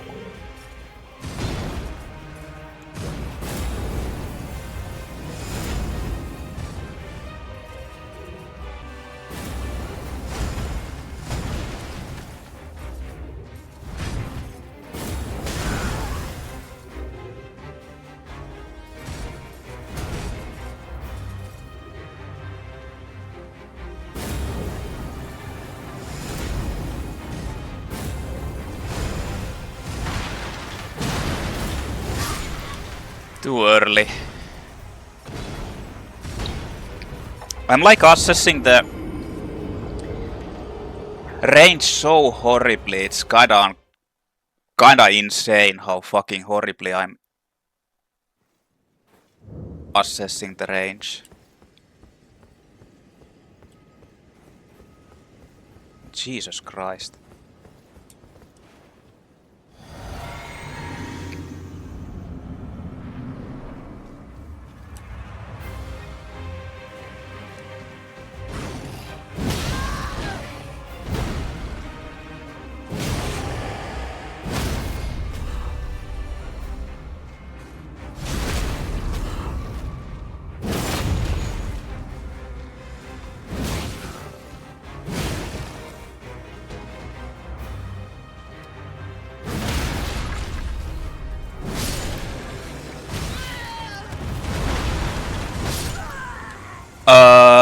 I couldn't roll out of that. First of all, I couldn't roll after, like, when he did the attack. I mean, I'm not sure if I was in recovery or if I just messed up the timing. Second of all, I couldn't roll from the knockdown after that attack. I don't know.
Nice.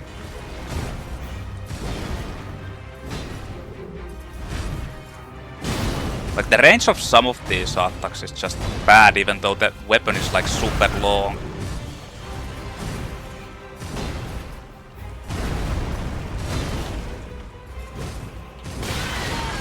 Yes, nice. Thanks for being like fucking bad fucking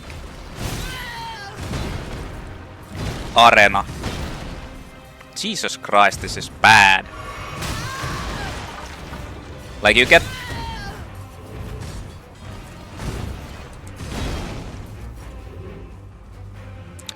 Like, look at this shit. There's like basically all this shit blocking your path.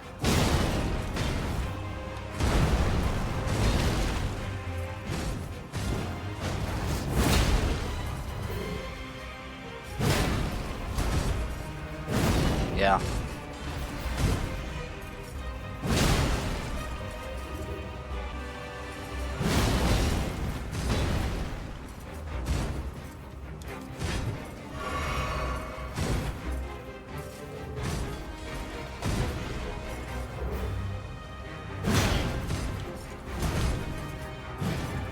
Even the heavy shit doesn't hit.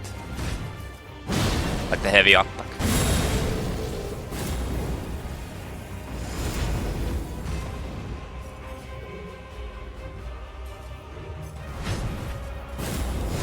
Yeah.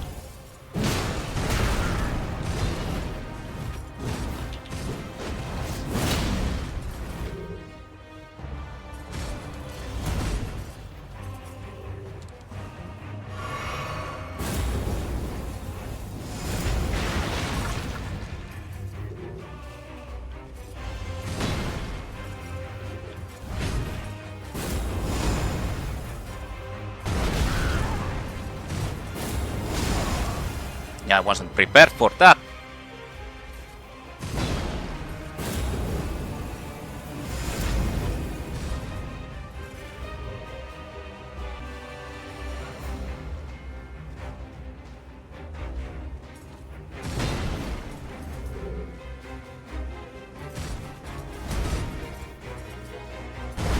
Oh, fuck. Man, I suck. I suck hard.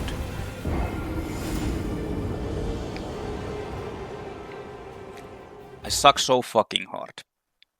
Like this normal Crucible Knight isn't even difficult. It's just like you're only supposed to get hit by like the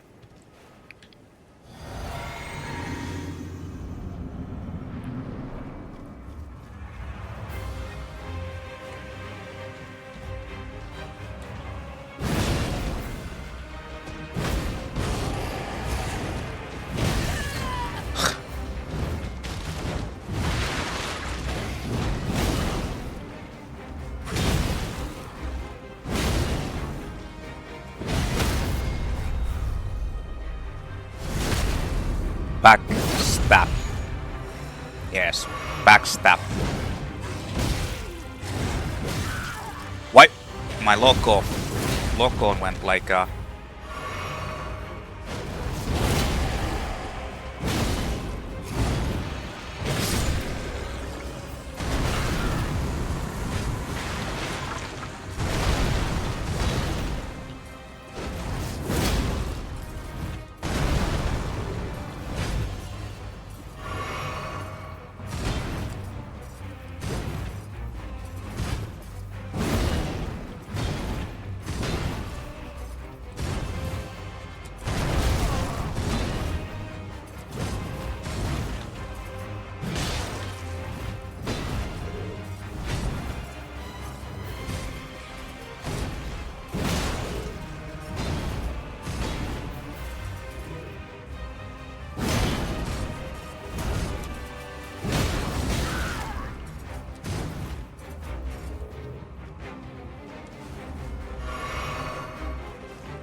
That shouldn't be hard, but for whatever reason it was.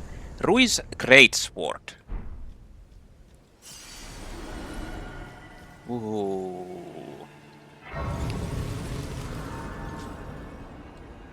So the thing about this is that even if you're like fast, or rather the second boss comes, like you're thinking that it's only from 50% health that it appears. No, it's not. It actually comes out pretty fast, like half a minute or so. So you have to have like an insane DPS to just deal with that shit. You need to get the Misbegotten like pretty low before the other one comes.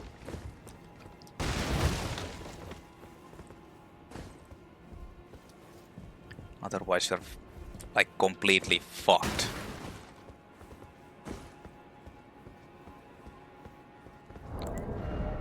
So, Ruin's Greatsword, Colossal Sword with Int.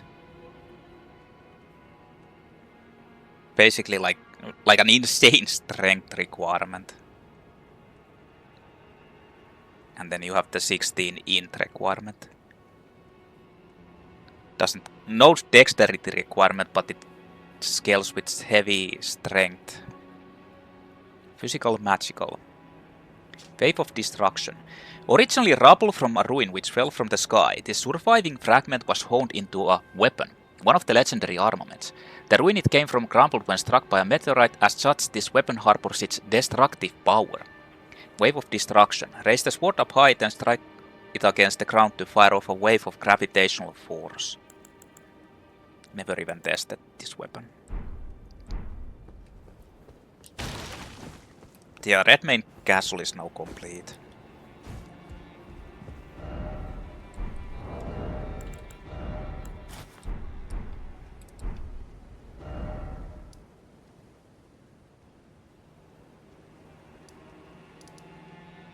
Basically, there's nothing in Caelid anymore, there's only stuff in the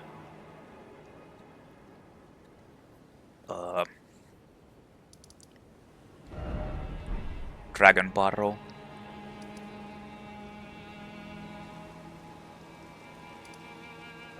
Hey, you know what? I could go and meet this guy. It's been a long time.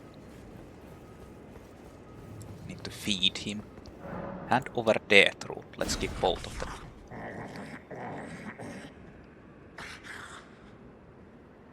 Strange. There's something else. But the death yet quenches. Bring more. Ash of War, Beast's Roar and Beast Vitality. I am not sated. Feed me more death. More feed. So, Bestial Vitality heals HP over period of time, Fate 12. Incantation taught by Gurranq, the Beast Clergyman. Fills the body with bestial vigor, restoring HP over a period of time. Having gained intelligence, the beast must have felt how their wildness slipped away as civilizations took hold. Ash of War, Beast's Roar grants armament keen affinity and does unleash a beastly roar, rending the air as forward-traveling projectile, usable on all melee armaments. So the Bestial Vitality is actually a pretty damn good spell. Like, if you're not... Oh shit. It has the aggressive... Like, it's going to attack me. Yeah.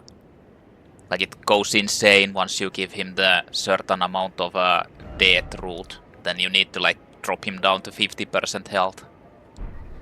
The problem is...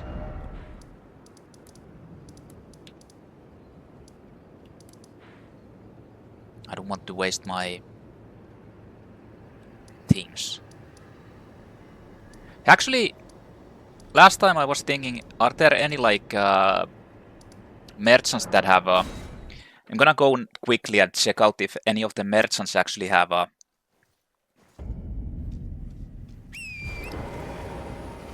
stone sword keys that I can buy. I'll just buy all of them, just in case. This one doesn't have any.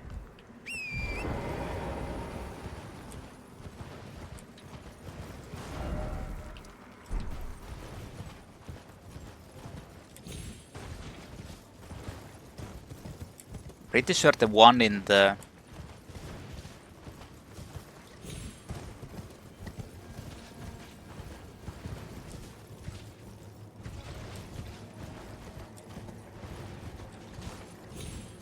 One underground actually, someone in the underground actually has them, but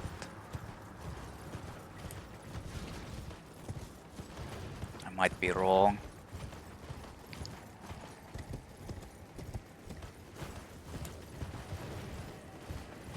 Like that fight against Gurranq, I think is like super hard. Or rather, he does so much damage that, well,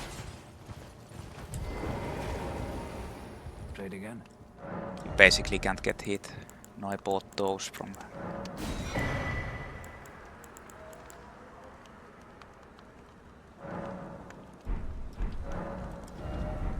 Be well.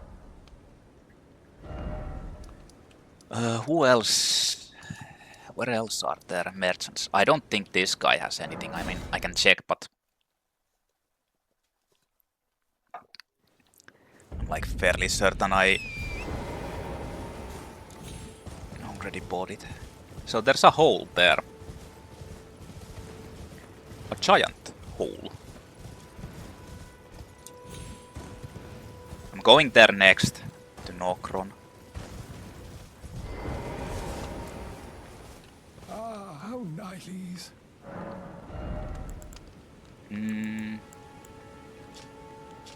Beast bot. I don't need that, but might as well buy it. Yeah, I don't need any of those. Where else?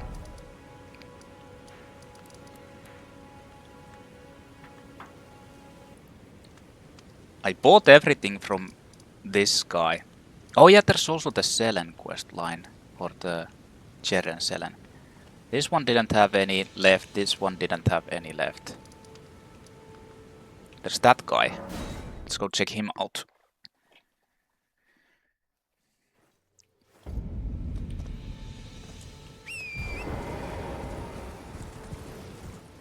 I don't want to miss out my...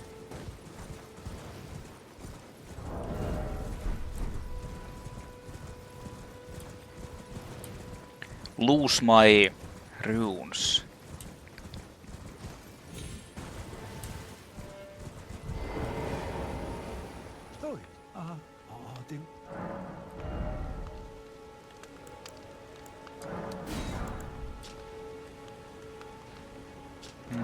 I guess I can buy that. And bandage mask. Flame chariots. Normal halberd. I'll just buy everything from this guy. I don't need normal short sword, but normal halberd I can buy. I guess I'll just get these. And I'm afraid I'm very... I don't want to keep running around. So Gurranq actually is kinda tough.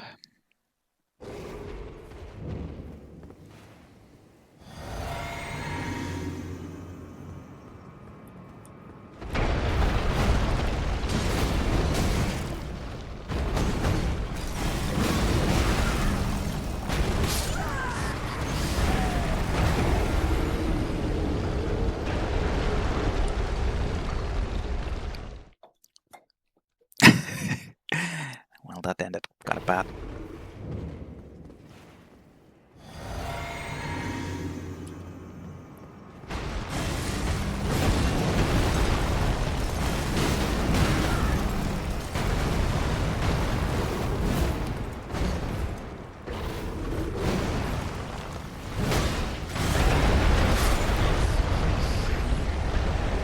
This is kinda the reason why I wanted to use my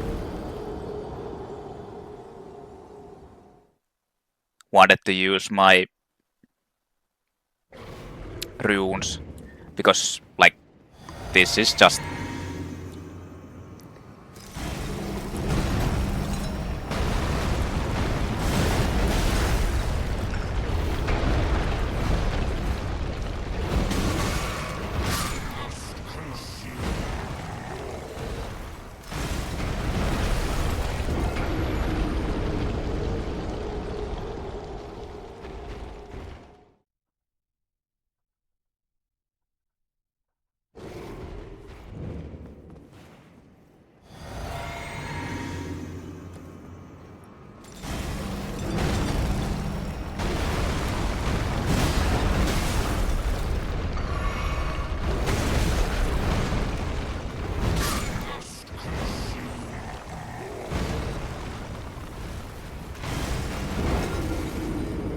there's like no good spots to... like I can't really do any like charged attacks.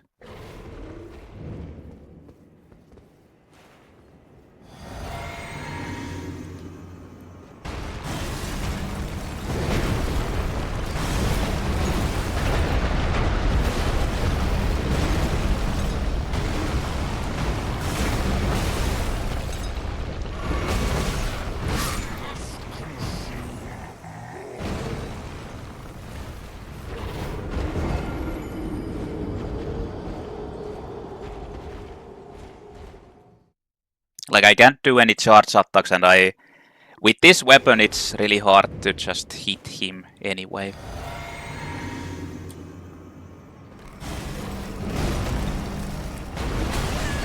Okay, I was too early.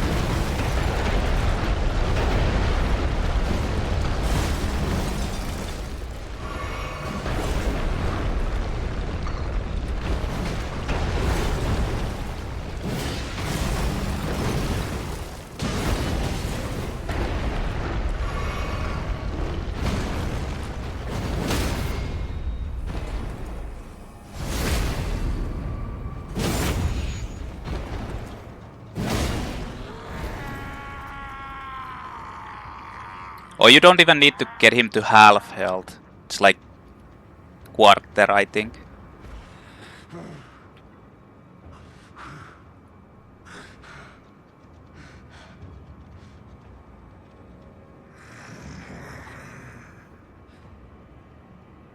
Put it away.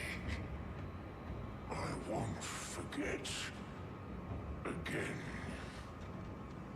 My appetite. My sin. So please. Enough. Son of a bitch. Attacking me.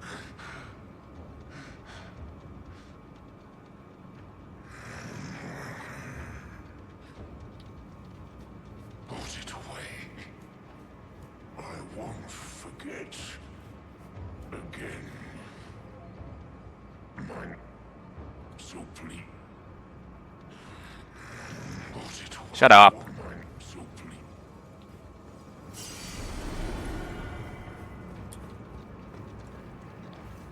All is well. We are friends.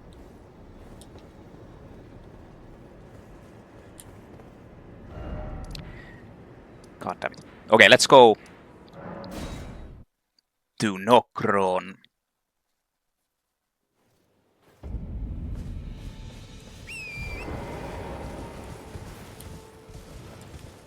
So Blaidd said that he'd meet us here, but unfortunately Blaidd actually doesn't meet us here. Not sure if you can actually do his questline already.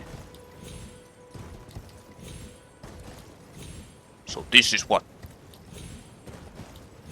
Radahn was holding back.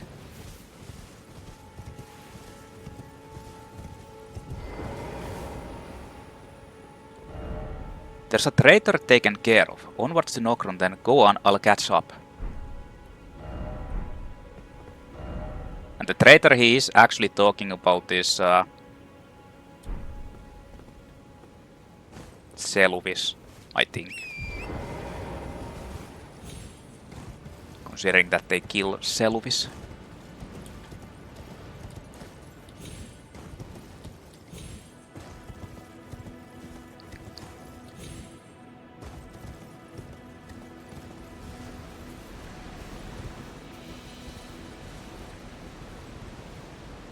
I'm just going to go to unlock the Nokron, and then I'm going to see if I can do like part of the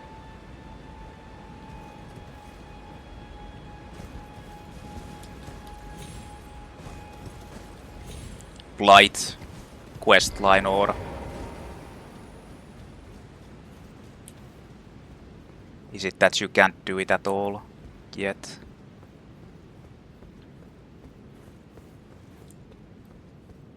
Nokron.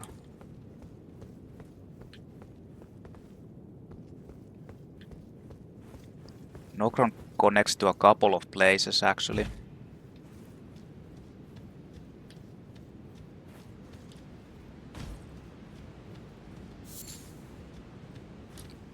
Dukist Herba.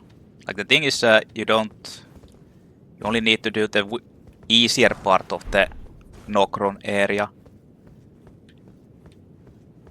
There's like higher level places then.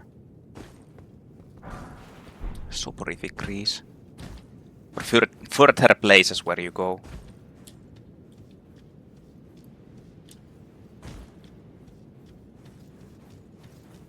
Oh, what the fuck? Thanks, camera.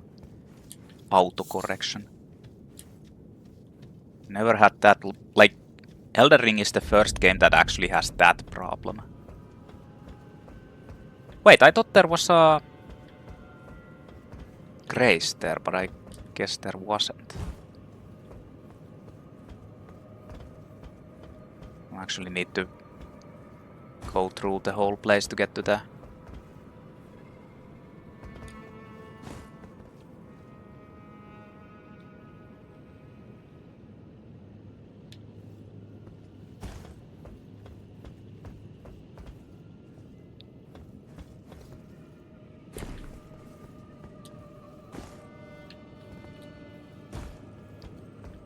hidden place.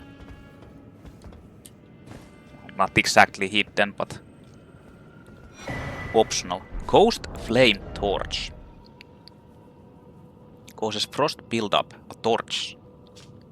Metal torch that burns with cold ghost flame. Tool of the fallen hawks who prowl the underground rivers. When the band's last embers were used up in their long search, they began to burn the bones of their fellows, acquiring the cold ghost flame, but sealing their fate was as dwellers of the underground for all eternity. Torch attack. Thrust torch forward to set foes ablaze. This skill is effective against foes who are weak to fire.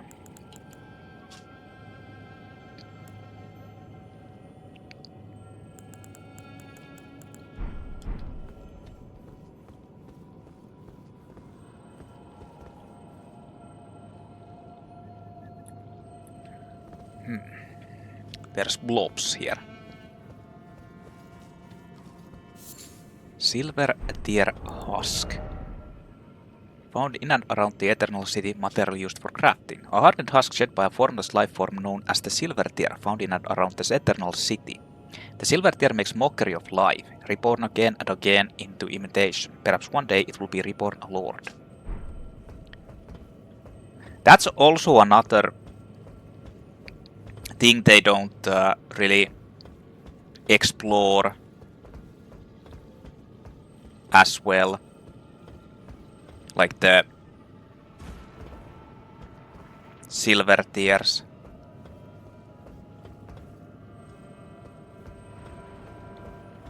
I think I can actually get back if I just go here.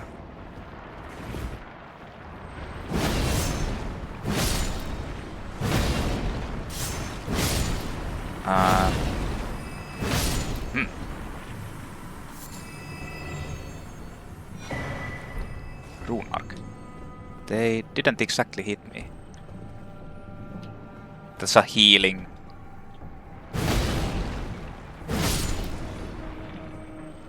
Scar up, I don't need that shit.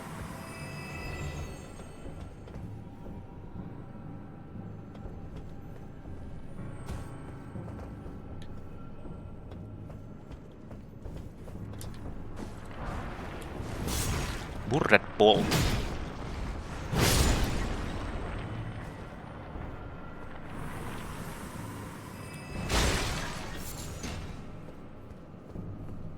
Burret bolt causes bleeding. Who is actually is this the guy who's shooting me? Guy. Yes, it's a guy. Everybody is a guy to me. Yes.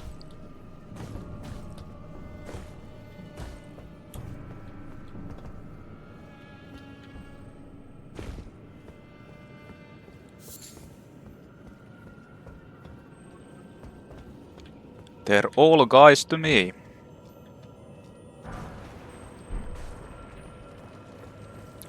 I don't need to care about these guys. Innocent butterfly.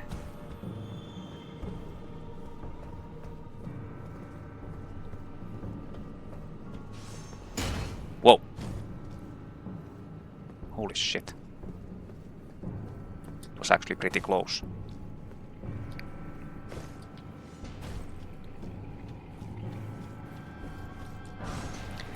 Smithing stone 5.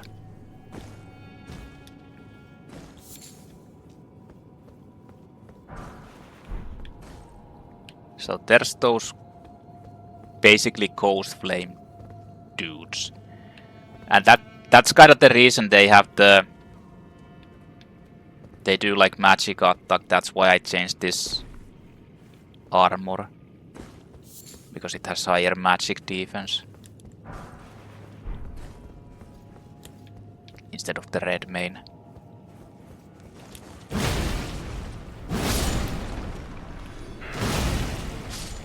That one guy just jumped down.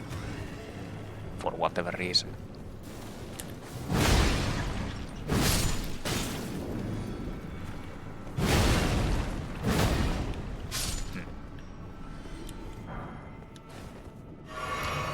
I think you actually regenerate the flasks here. Clarifying white cured meat. Temporary push focus.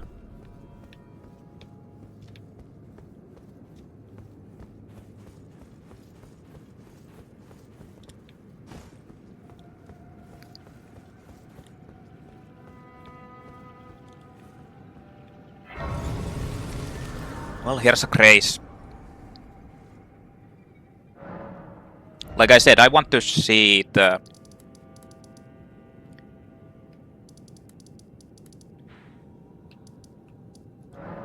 See if it... Blaidd questline will continue on. I know that it doesn't continue on up until the end. That's like much later on.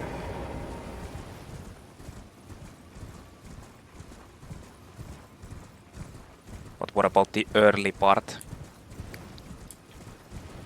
Oh yeah, and fuck, I completely again forgot. I was supposed to check out the Jerren questline thing. But I'm pretty sure you need the... he's here. Begging for another.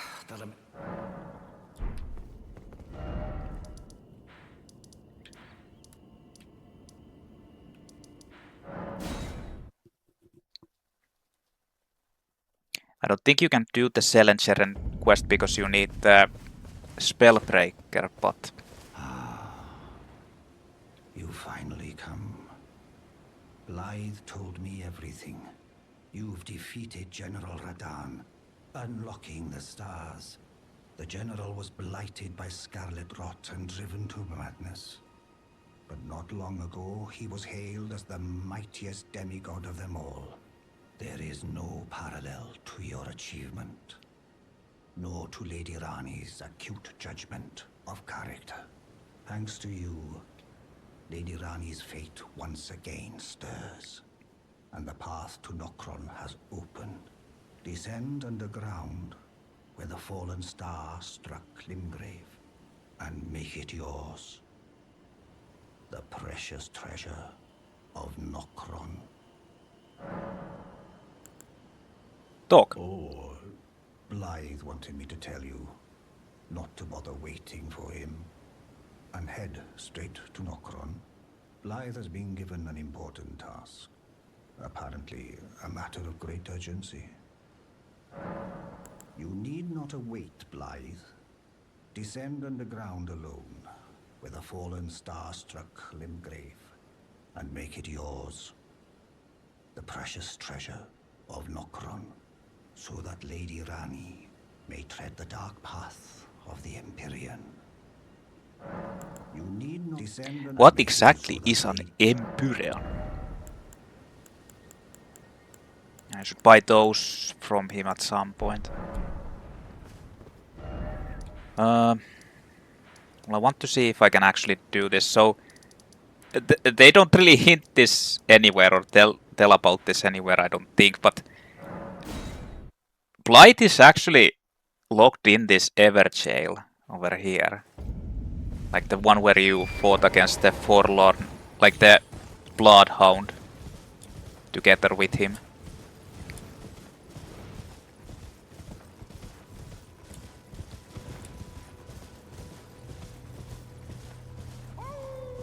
Yeah. He is here. Already. Oh, it's you. It's me, Blaidd. Old Iji trapped me here. Told me I'd bring north but bailed to Lady Ranni. But there's no chance that could happen. I'm part of her being. A very shadow. I thought old Iji knew as much. Honestly, I don't know what's going on anymore. Open the Everjail.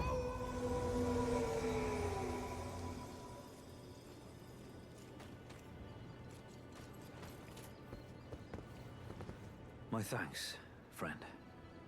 I'm going to see Mistress Ranni now. I don't know what came over old Iji, but even if the odds are slim, I need to check the Mistress is safe. Now, Ranni can finally set in motion the fight against her fate she's dreamt of for so long. I'm going to see Mistress Ranni now. I don't know what came over old Iji, but even if the odds are slim, I need to check the Mistress is safe. So now you can't actually see him anywhere until you... I think you actually need to complete the Ranni questline, but it might be that you only need to get to a certain part. Well, my fast war council? Why is Blaidd in the Everjail? I presume you've spoken with Blaidd? Very well. There is something you should know. The Two Fingers gave Blaidd to Lady Ranni as a faithful follower. Her very shadow, incapable of treachery.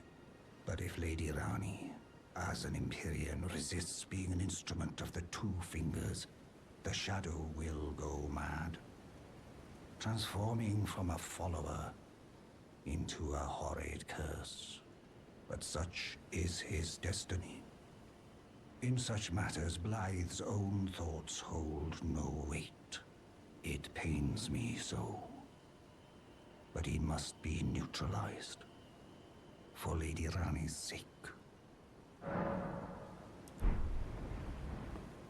That's right.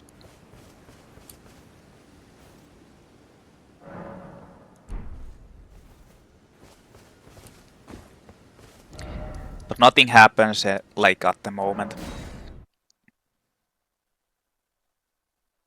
You basically fight against Blaidd.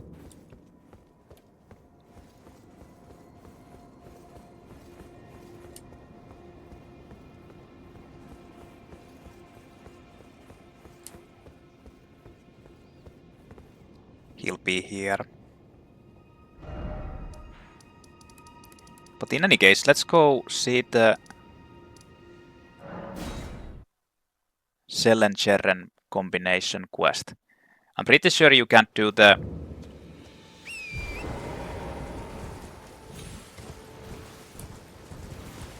Cellen part until you actually get the Spellbreaker.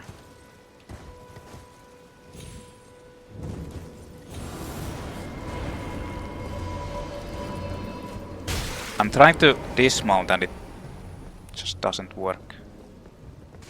Wonder if my...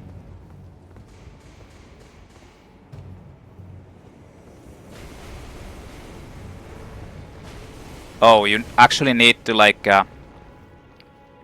I see. You need to... You can't... It doesn't... trigger yet. Yeah. Okay, so what else? Did I have anything else?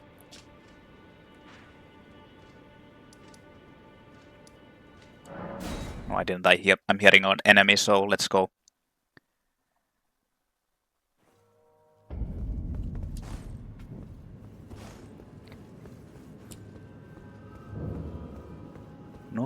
Eternal City. The Nokron part isn't very, like this Ranni quest line part isn't really that long.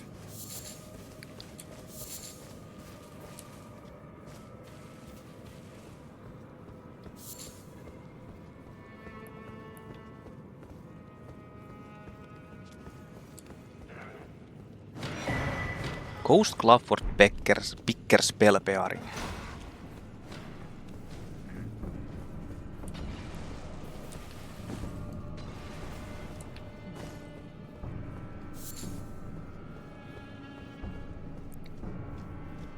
There's really no point in beating these guys unless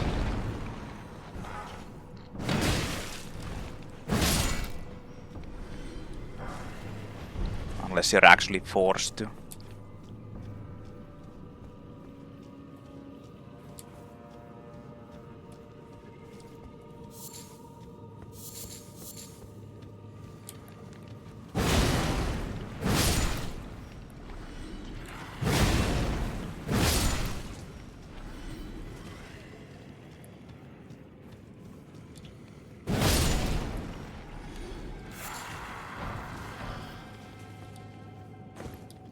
I don't think there's really that anything special in Nokron.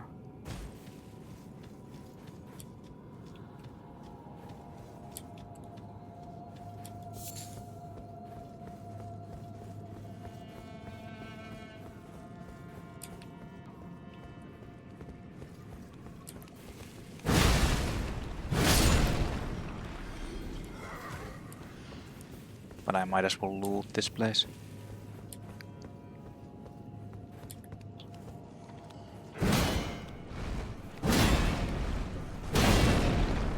That's an insane, like, stability, honestly.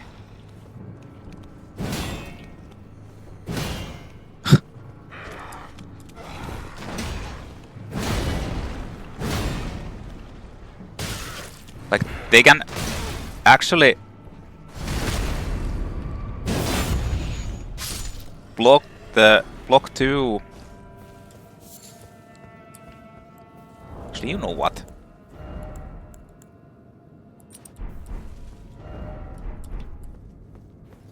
Okay, try to block now.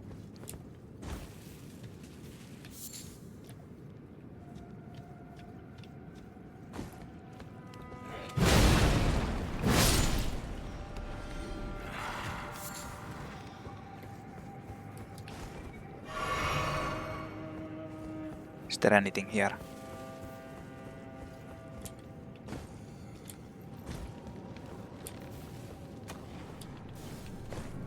Nah.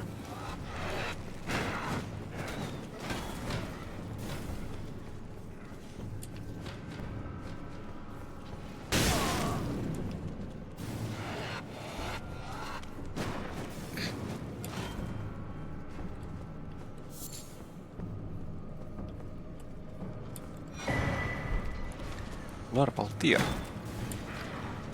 Hi guys. I'm just passing through. You don't mind, do you?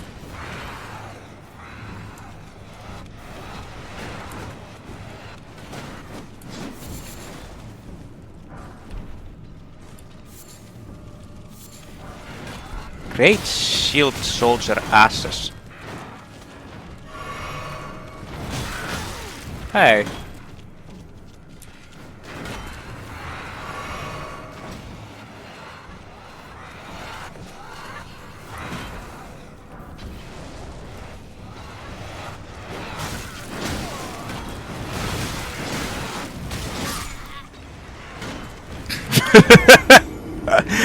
I got rammed.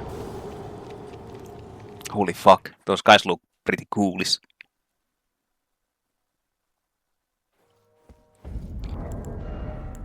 Greatshield soldier asses. Summons 5 Greatshield soldier spirits. Spirits of the Greatshield soldiers who belong to the Fallen Hawks, a band of soldiers that once explored the Eternal City. Stout defenders with a steady guard.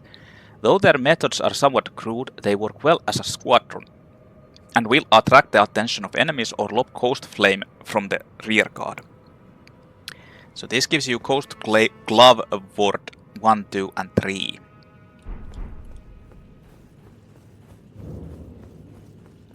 mean, if you'd be using summons, I guess that might be decent, but I'm not. Not to mention, like, I kind of feel like in most cases you just want the one summon, and you'll keep using that up until the end. Guess I might as well get the...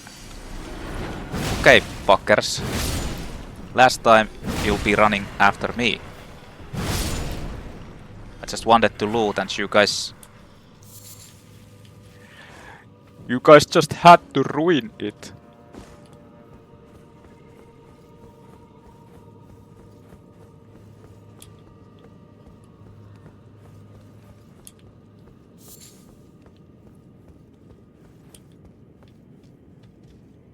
Stake of Marika.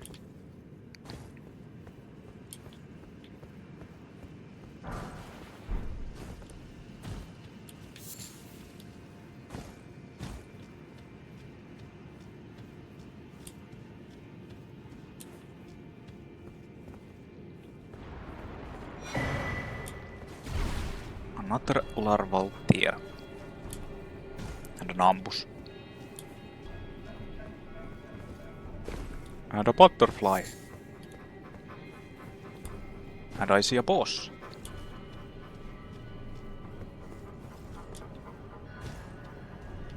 There's actually one of those Nox mage things, yeah, over there that I already killed. Like the bosses in Celia.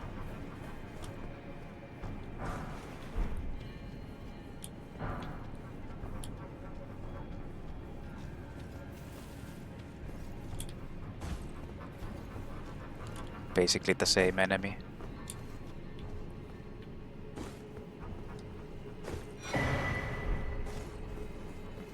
Okay, so this boss is Mimic tier. Mimic tier can actually be either very difficult or... well, not difficult at all. It all depends on what your build is.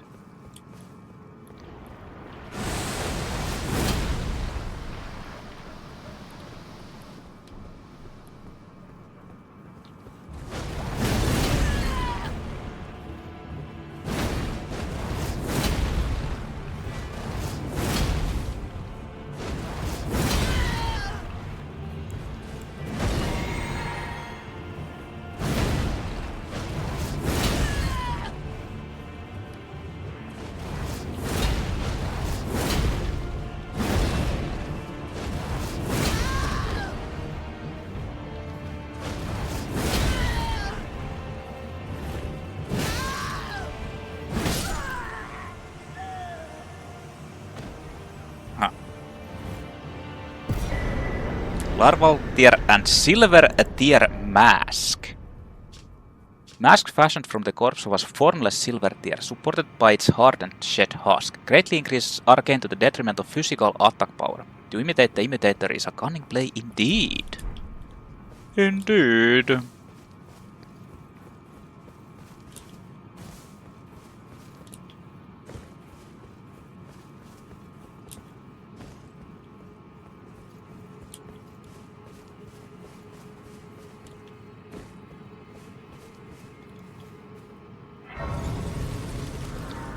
Tried to imitate the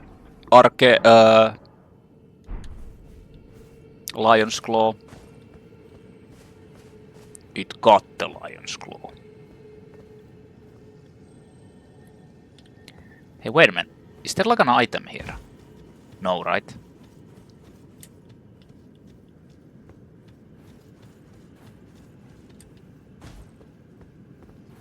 I don't think there's an item here.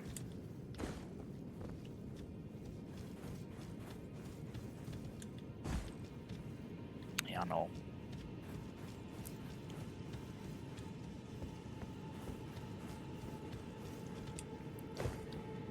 Yeah, no.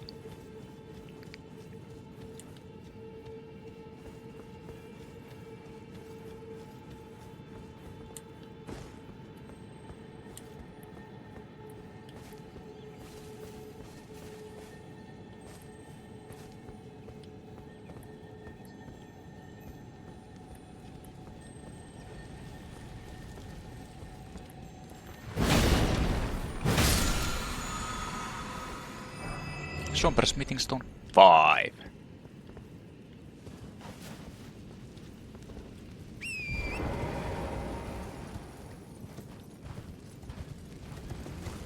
So now we are high up.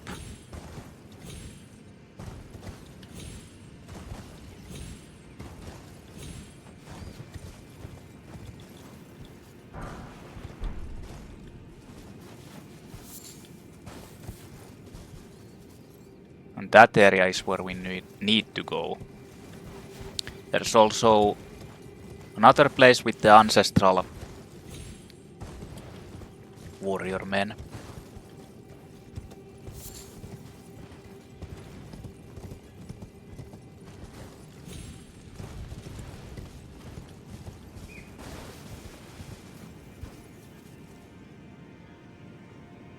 Over there.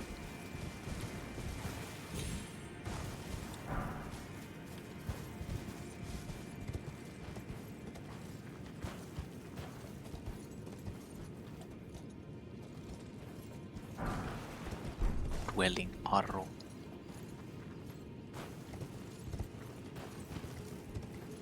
Can actually go down there too.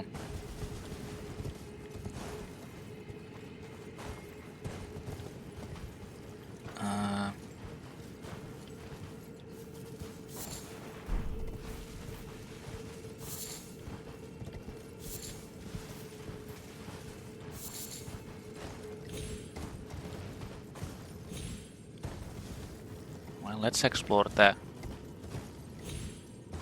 upper area.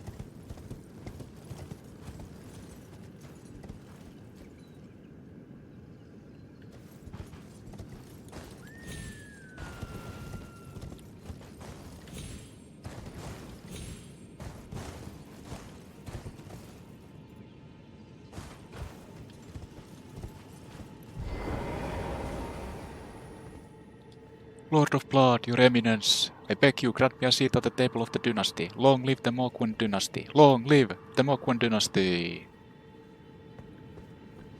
Yes. Yes. Long live.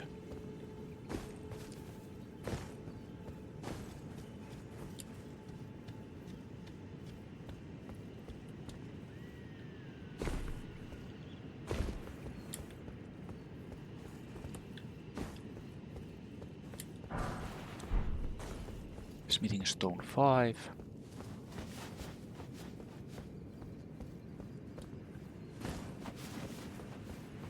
I don't think there's anything else in here.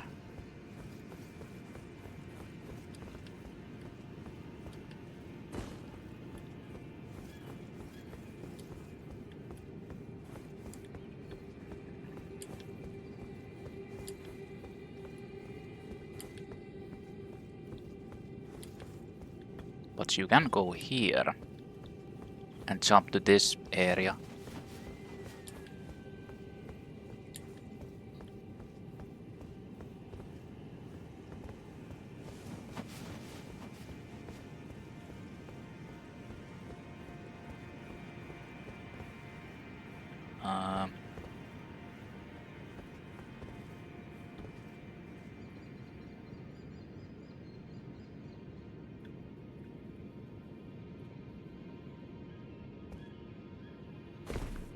Oh shit. Oh, well. I didn't die. I was pretty sure that I was going to die, but...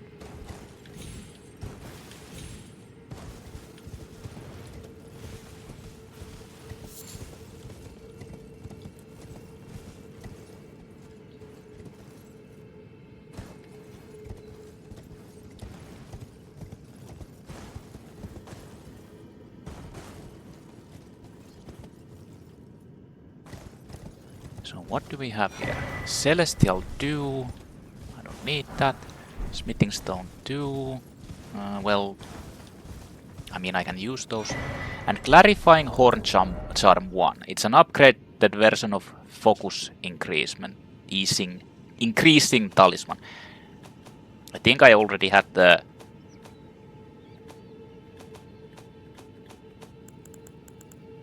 Yeah, I had the weaker one.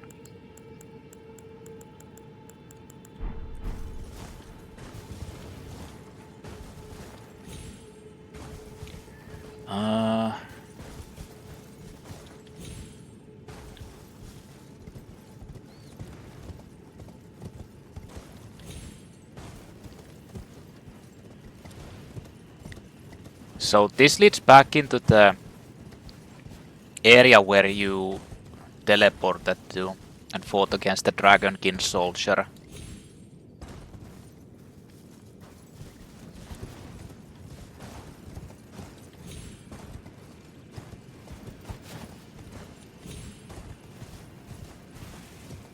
So I feel like kinda this is the part where they're expecting you to clear that place out, even though you can get there easily earlier on.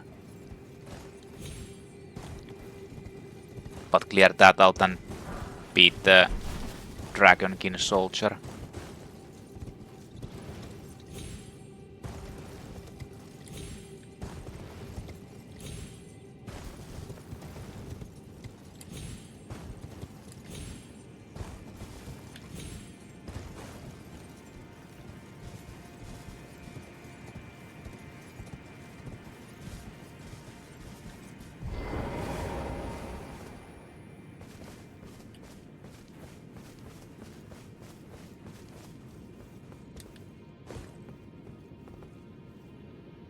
Just drop down from here.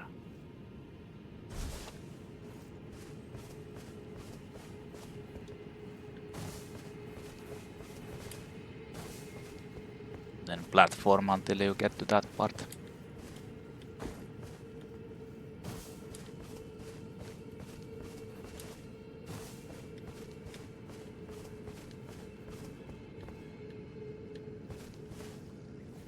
Okay, that's it.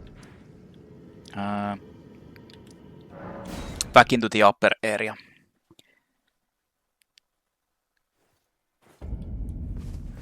Even though I can explore the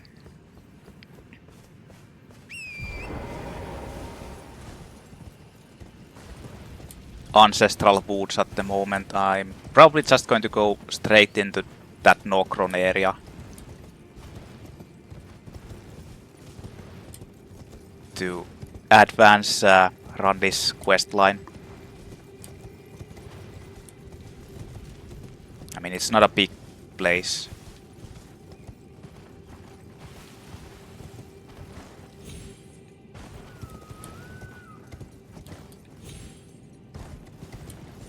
So here's the same thing. You light those things, those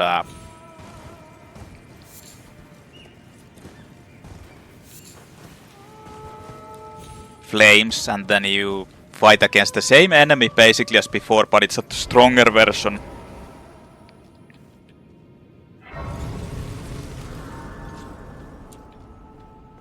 Nothing really special about it though. And this is the way to Nokron.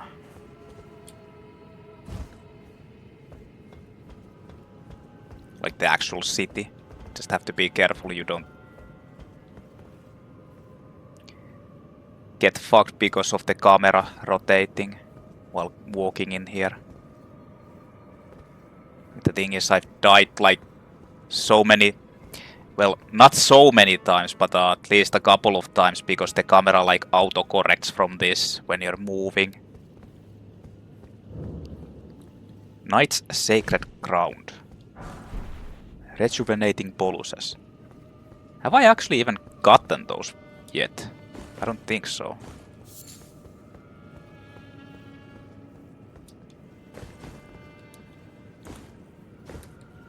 Very beautiful artwork here.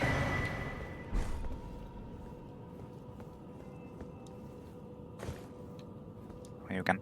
oh shit. You can actually go back there if you... missed out. Okay, so the mimic enemies actually mimic.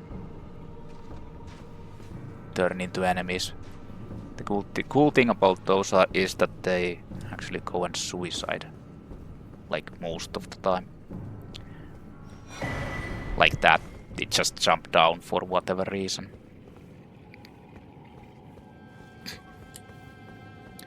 Doesn't make any sense.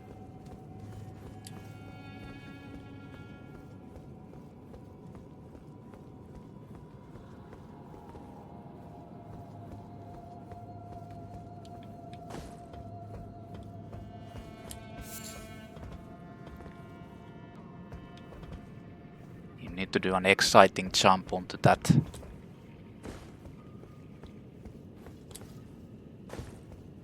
This thing.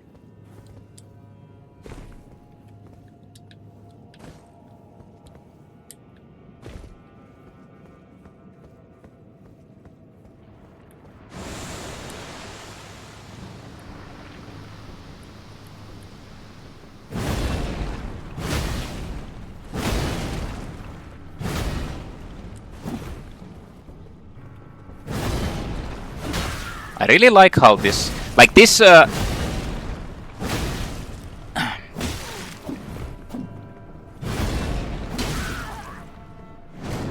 this version, the enemies reach your inputs a lot more than in the newer versions.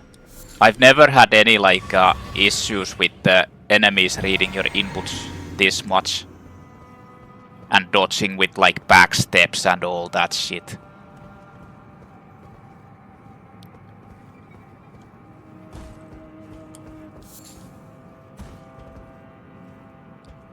Like literal ultimate cheating. I think that's where you're supposed to go, but there's a butterfly here.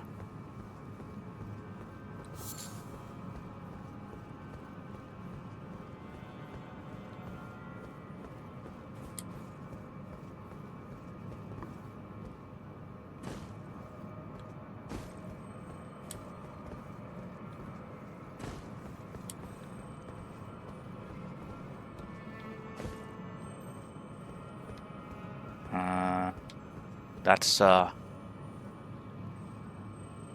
probably a scarab that doesn't give you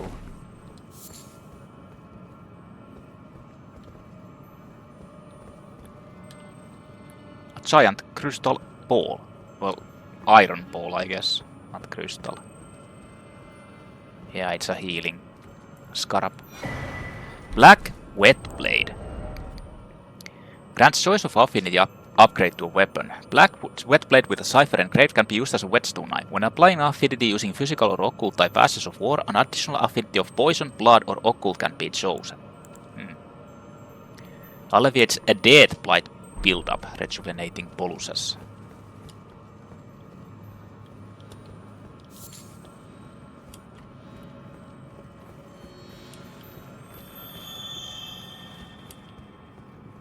So there's a couple of optional places, like this is it requires 2 and then you can jump there, yeah. Well, first I'll do this. No, it required only 1.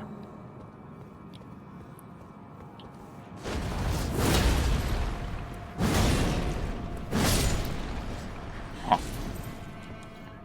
Flattened. Mimic tier ashes, which basically is the best ashes in the game. Like, I'm pretty sure it's the best.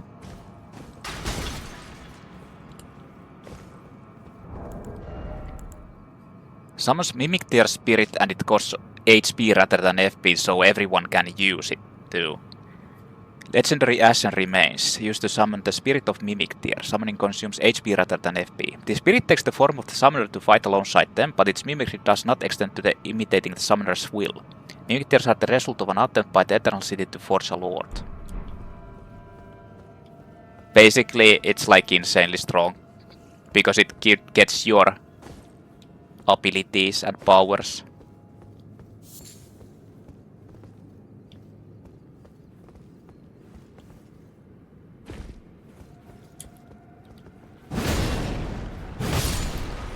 This thing wasn't paying any attention.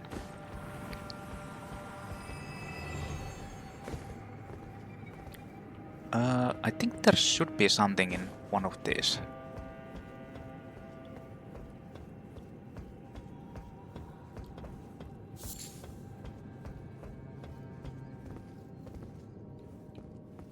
am I misremembering? No, I think I am misremembering. Like if it would be this because you can just walk here. Yeah, there's nothing here.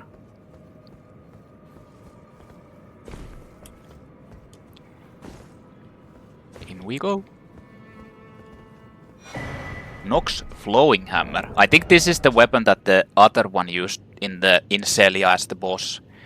Mace shaped like a suspended metal droplet wielded by monks of the Eternal City. Forged from liquid metal from silver tier, it is thoroughly tempered until hardened. Flowing form temporarily transfers armament to its liquid flame, swinging the armament like a whip to strike surroundings before slamming its teardrop-shaped head down. I wonder if there's... I've never tested, but I wonder if you can dual wield those. Like if they actually have a power stance. I mean, I can test quickly. Even though they're different weapon types. Nox Flowing Sword and Nox Flowing Hammer. Nah, they don't. I mean, it would be kinda cool if they did.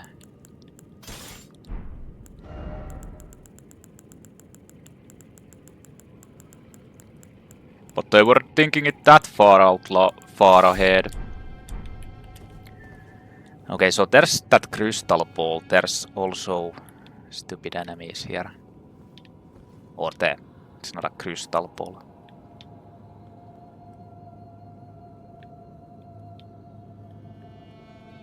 And that's where I was. There's a ladder how you can get back there if you want to. So I know that there's a grace there, so I just kind of want to like go there.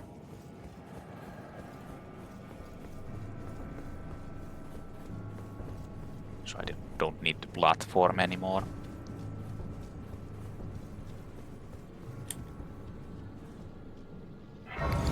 If I die. I mean, those balls are kind of devastating.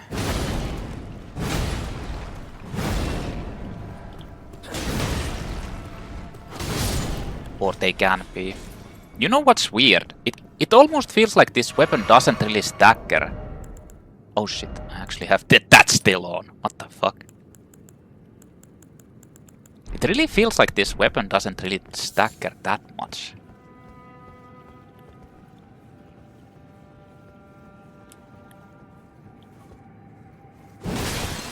See?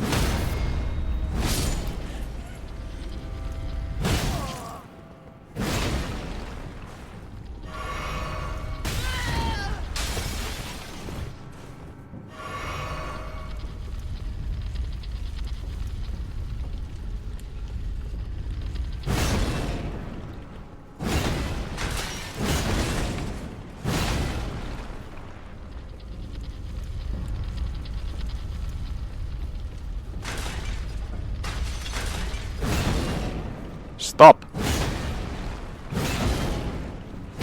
Spinning.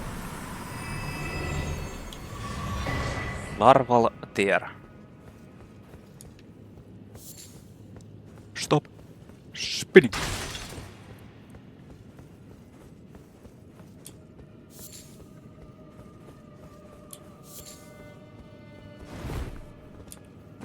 I don't even know what the fuck you use those silver tier husks for. If I've seen it, I definitely can't remember. It's like nothing useful, at least. Okay, so now we're at the ground level here.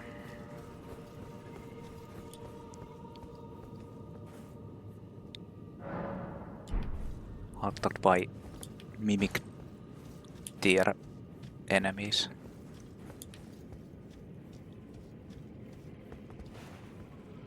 Guess I can just pop this out. Most of this turn into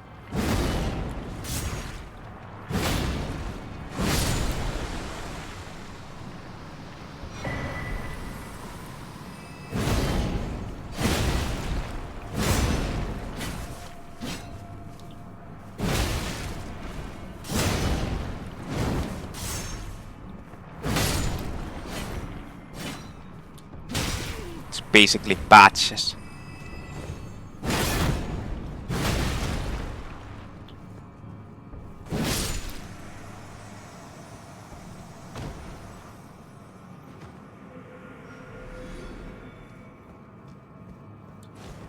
There is also a giant.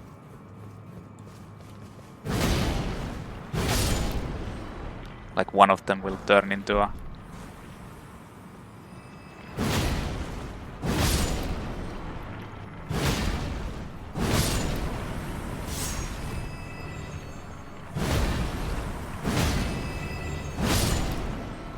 I think it's that one.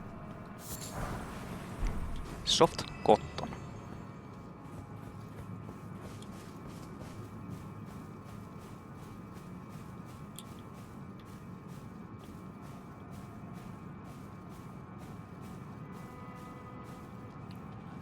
Hey. Hey.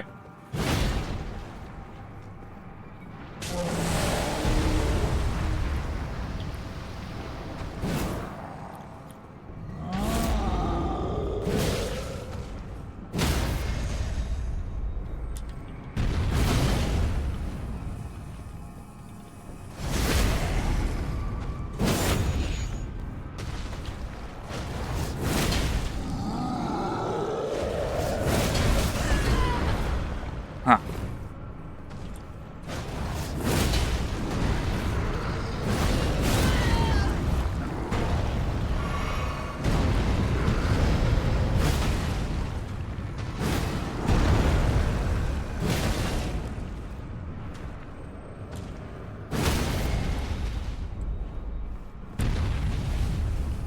And finishing blow.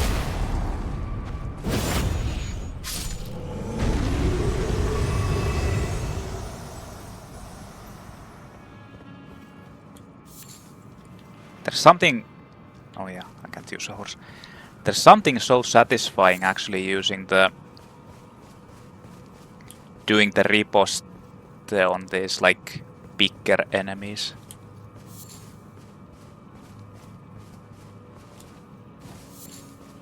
That's why actually like Sekiro is so awesome, because like the death blow kinda reminds me of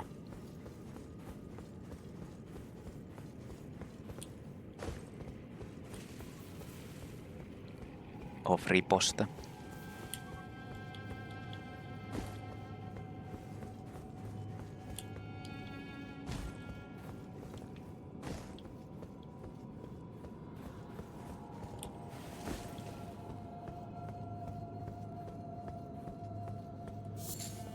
It almost sounded like there was a scarab there, but...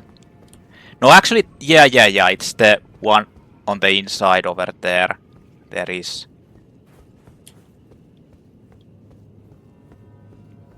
There actually is.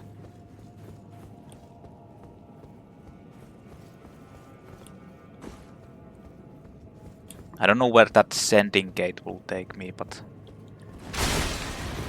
we are going to find out. The big treasure chest. Fingerslayer, Blaidd and Great Coast Glovewort. Hidden treasure of the eternal city of Nokron, Fingerslayer, Blaidd.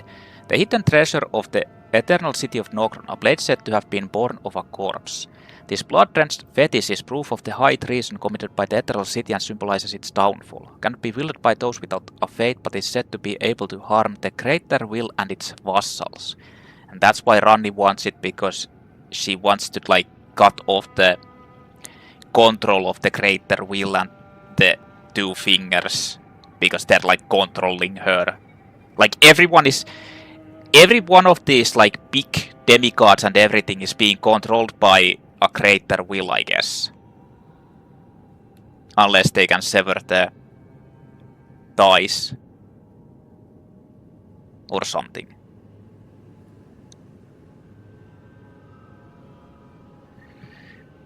But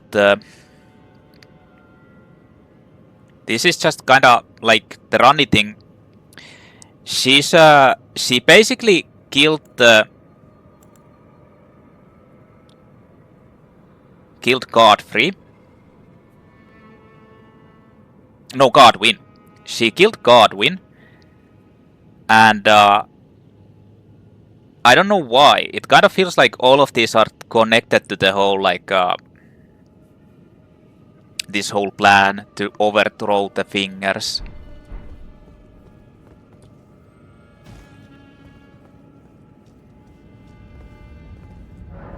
Because now she's basically killing the Fingers, I guess. So let's see, where does this go? This place is complete now. Oh, it teleports you back here. Well, let's go talk with Ranni, because that's the next part of the quest line.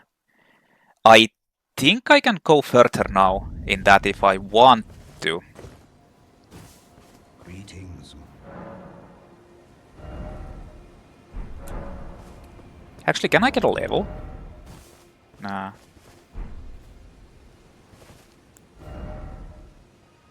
I mean, I can if I use a couple of these.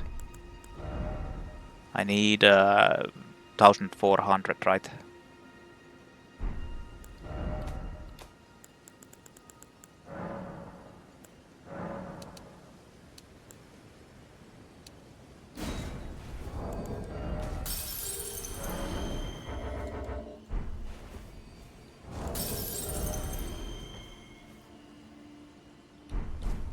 Just barely enough. Nice.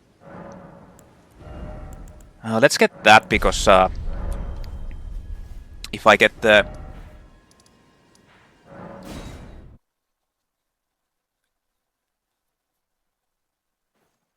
Int Talisman at some point, I can test out the Radahn weapon.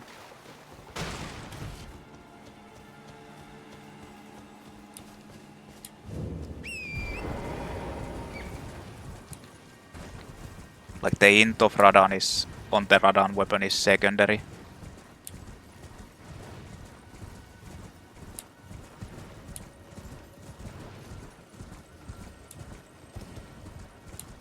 Let's go see if Seluvis is still alive.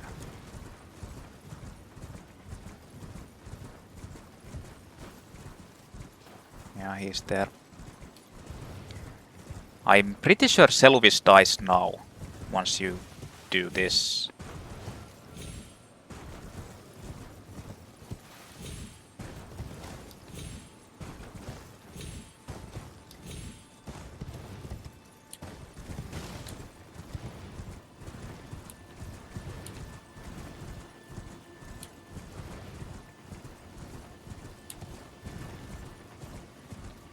Wait a minute. I could have actually just teleported to this place to Ranni's Rise. I didn't need to do this. Because I really wasn't planning on checking on Seluvis, but whatever.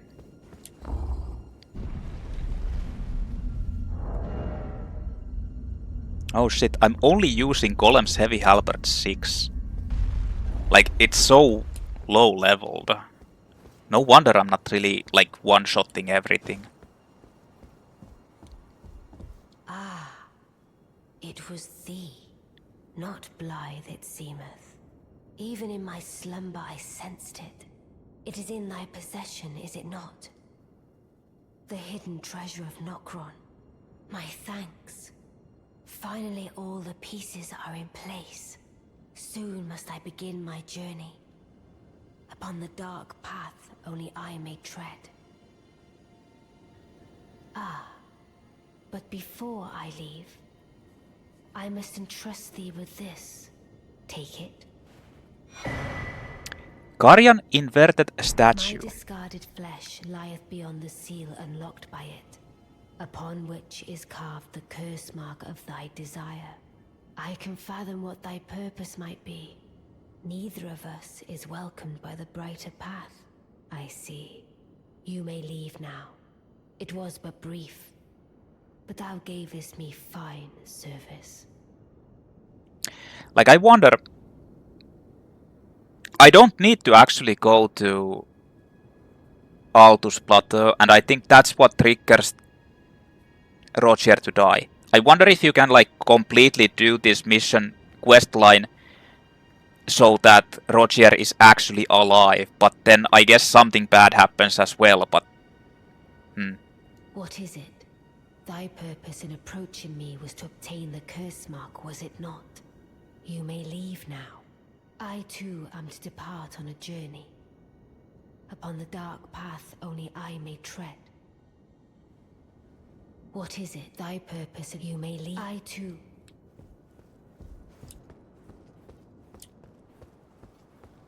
I mean...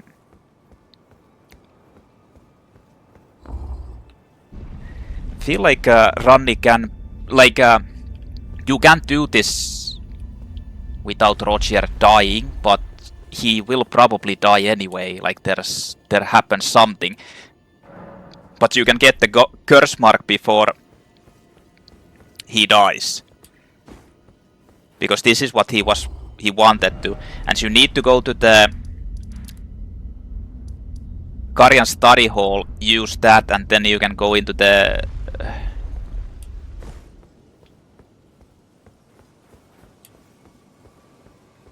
upper area.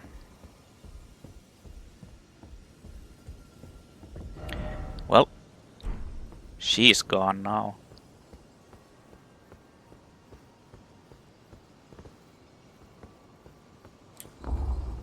Now you can actually go to the Renna's Rise, and that's which leads further on.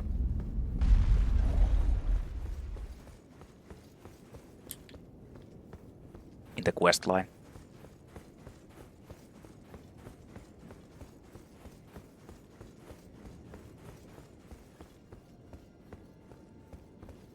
Yeah, he isn't still yet here.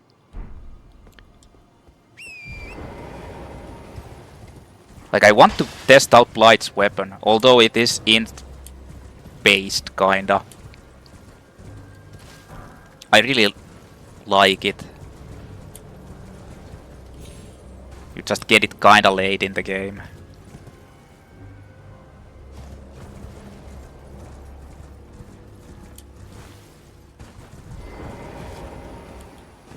Yeah, now Seluvis is dead. Or rather, if you think about it, maybe Seluvis isn't dead. Maybe the puppet that is Seluvis is dead. Seluvis is still wearing Preceptor's big hat, Preceptor's long gown, Preceptor's gloves, and Preceptor's trousers. Then you can trade in these. So they basically kill him because they find out that he's a traitor. Carian inverted statue. Key revealing the hidden form of Carian study hall. Statuette of a scholar with ground and sky inverted. Reveals the hidden form of the Carian study hall which connects us to the divine tower. To unveil the secret, affix it to the pedestal of the celestial globe. And Seluvis's bell bearing. You get the spells. Preceptor's big hat. Large hat with the movements of the stars drawn in on the inside of the brim, worn by magic preceptors who serve their Carian royals. Increased mind to the detriment of stamina. Glintstone sorcerers are the descendants of astrologers, a fact that the Carians remain aware of it. Even if their fate has been long severed from the stars.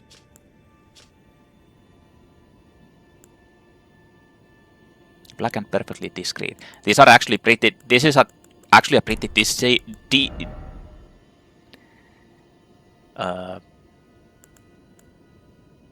pretty decent armor or gear set if you want to like balance out. Like if you can't like do anything heavy and you just want to add, this has like pretty high poise for light arm and as or so-called light armor.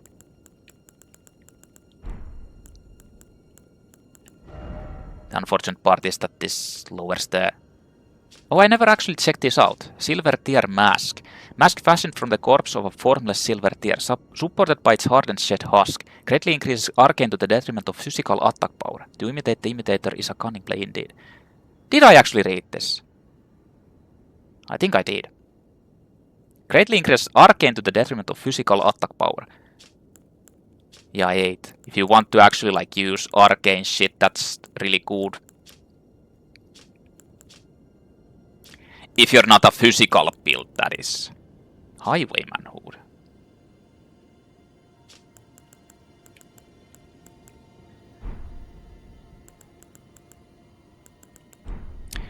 But that thing, like, there's either two choices, I'm not sure which it is. Like, they don't kill Seluvis, but stuff happens, which you're about to see.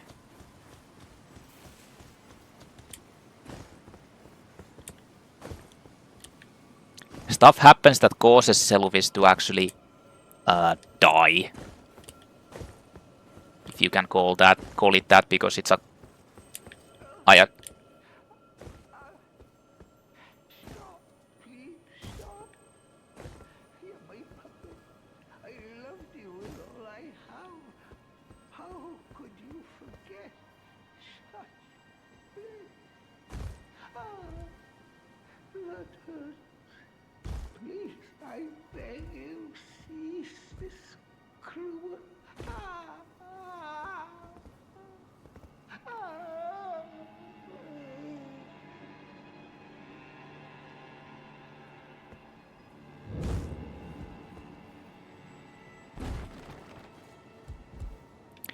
For whatever reason, the puppets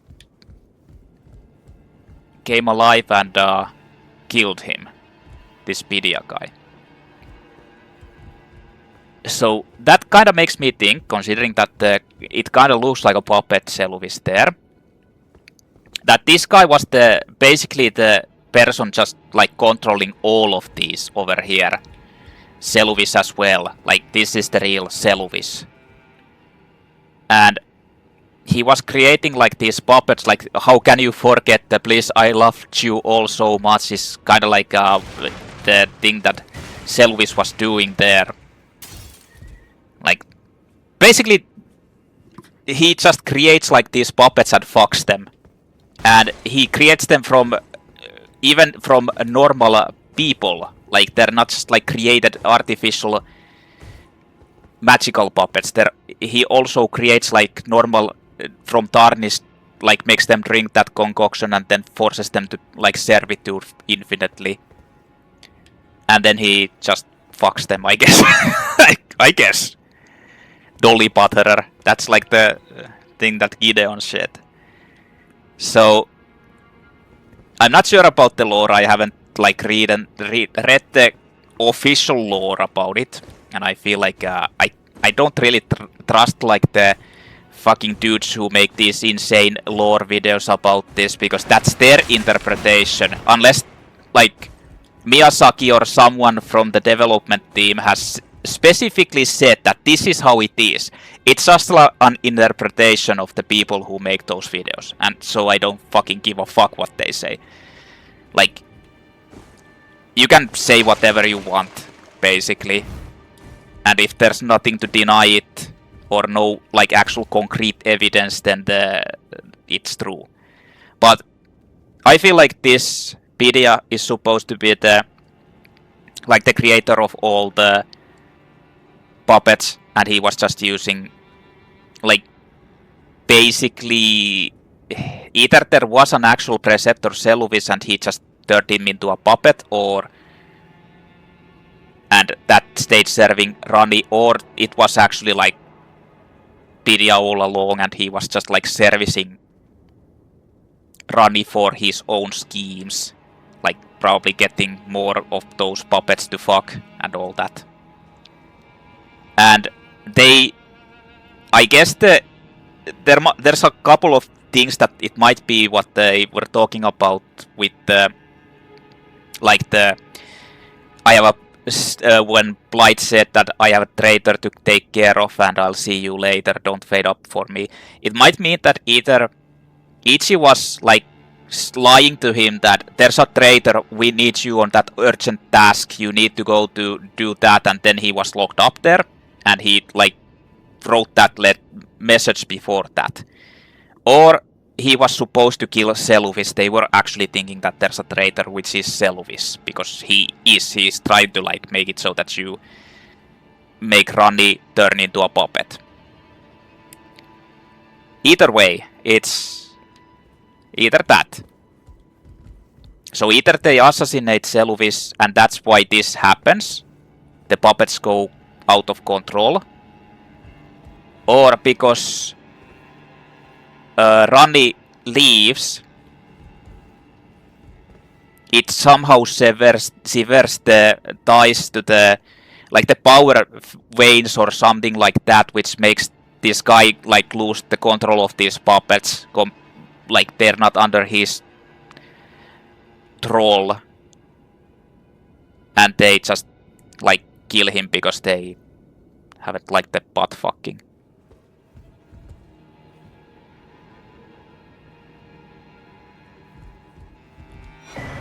Pidia spell-bearing Dolores the Sleeping Arrow puppet. This is also kind of like another hint, because you get another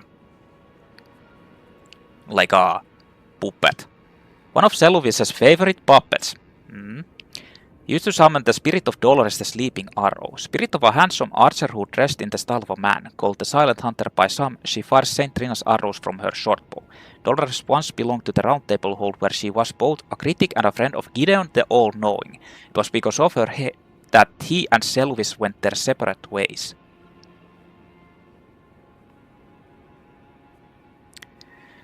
And this is...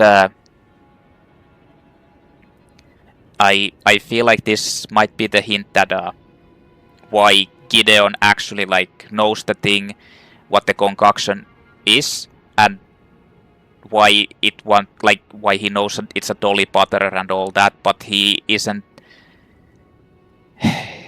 going to be attacking Seluvis directly about it, because he knew like that's what happened to this Dolores and Seluvis. He knows that this happened, but he didn't like want to fight against Seluvis, or like he doesn't want to get. There's better things to do than get into that situation. He's like searching for his all-knowing, searching for the runes and all that. So I feel like that's the point of it. But who honestly knows like what's the real deal? Hey Vinkuvius. How's it going? I just finished up the first part of Ranni's questline.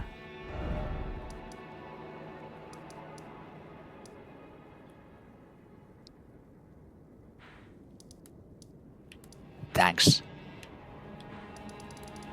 I still need to explore the upper ancestral woods area.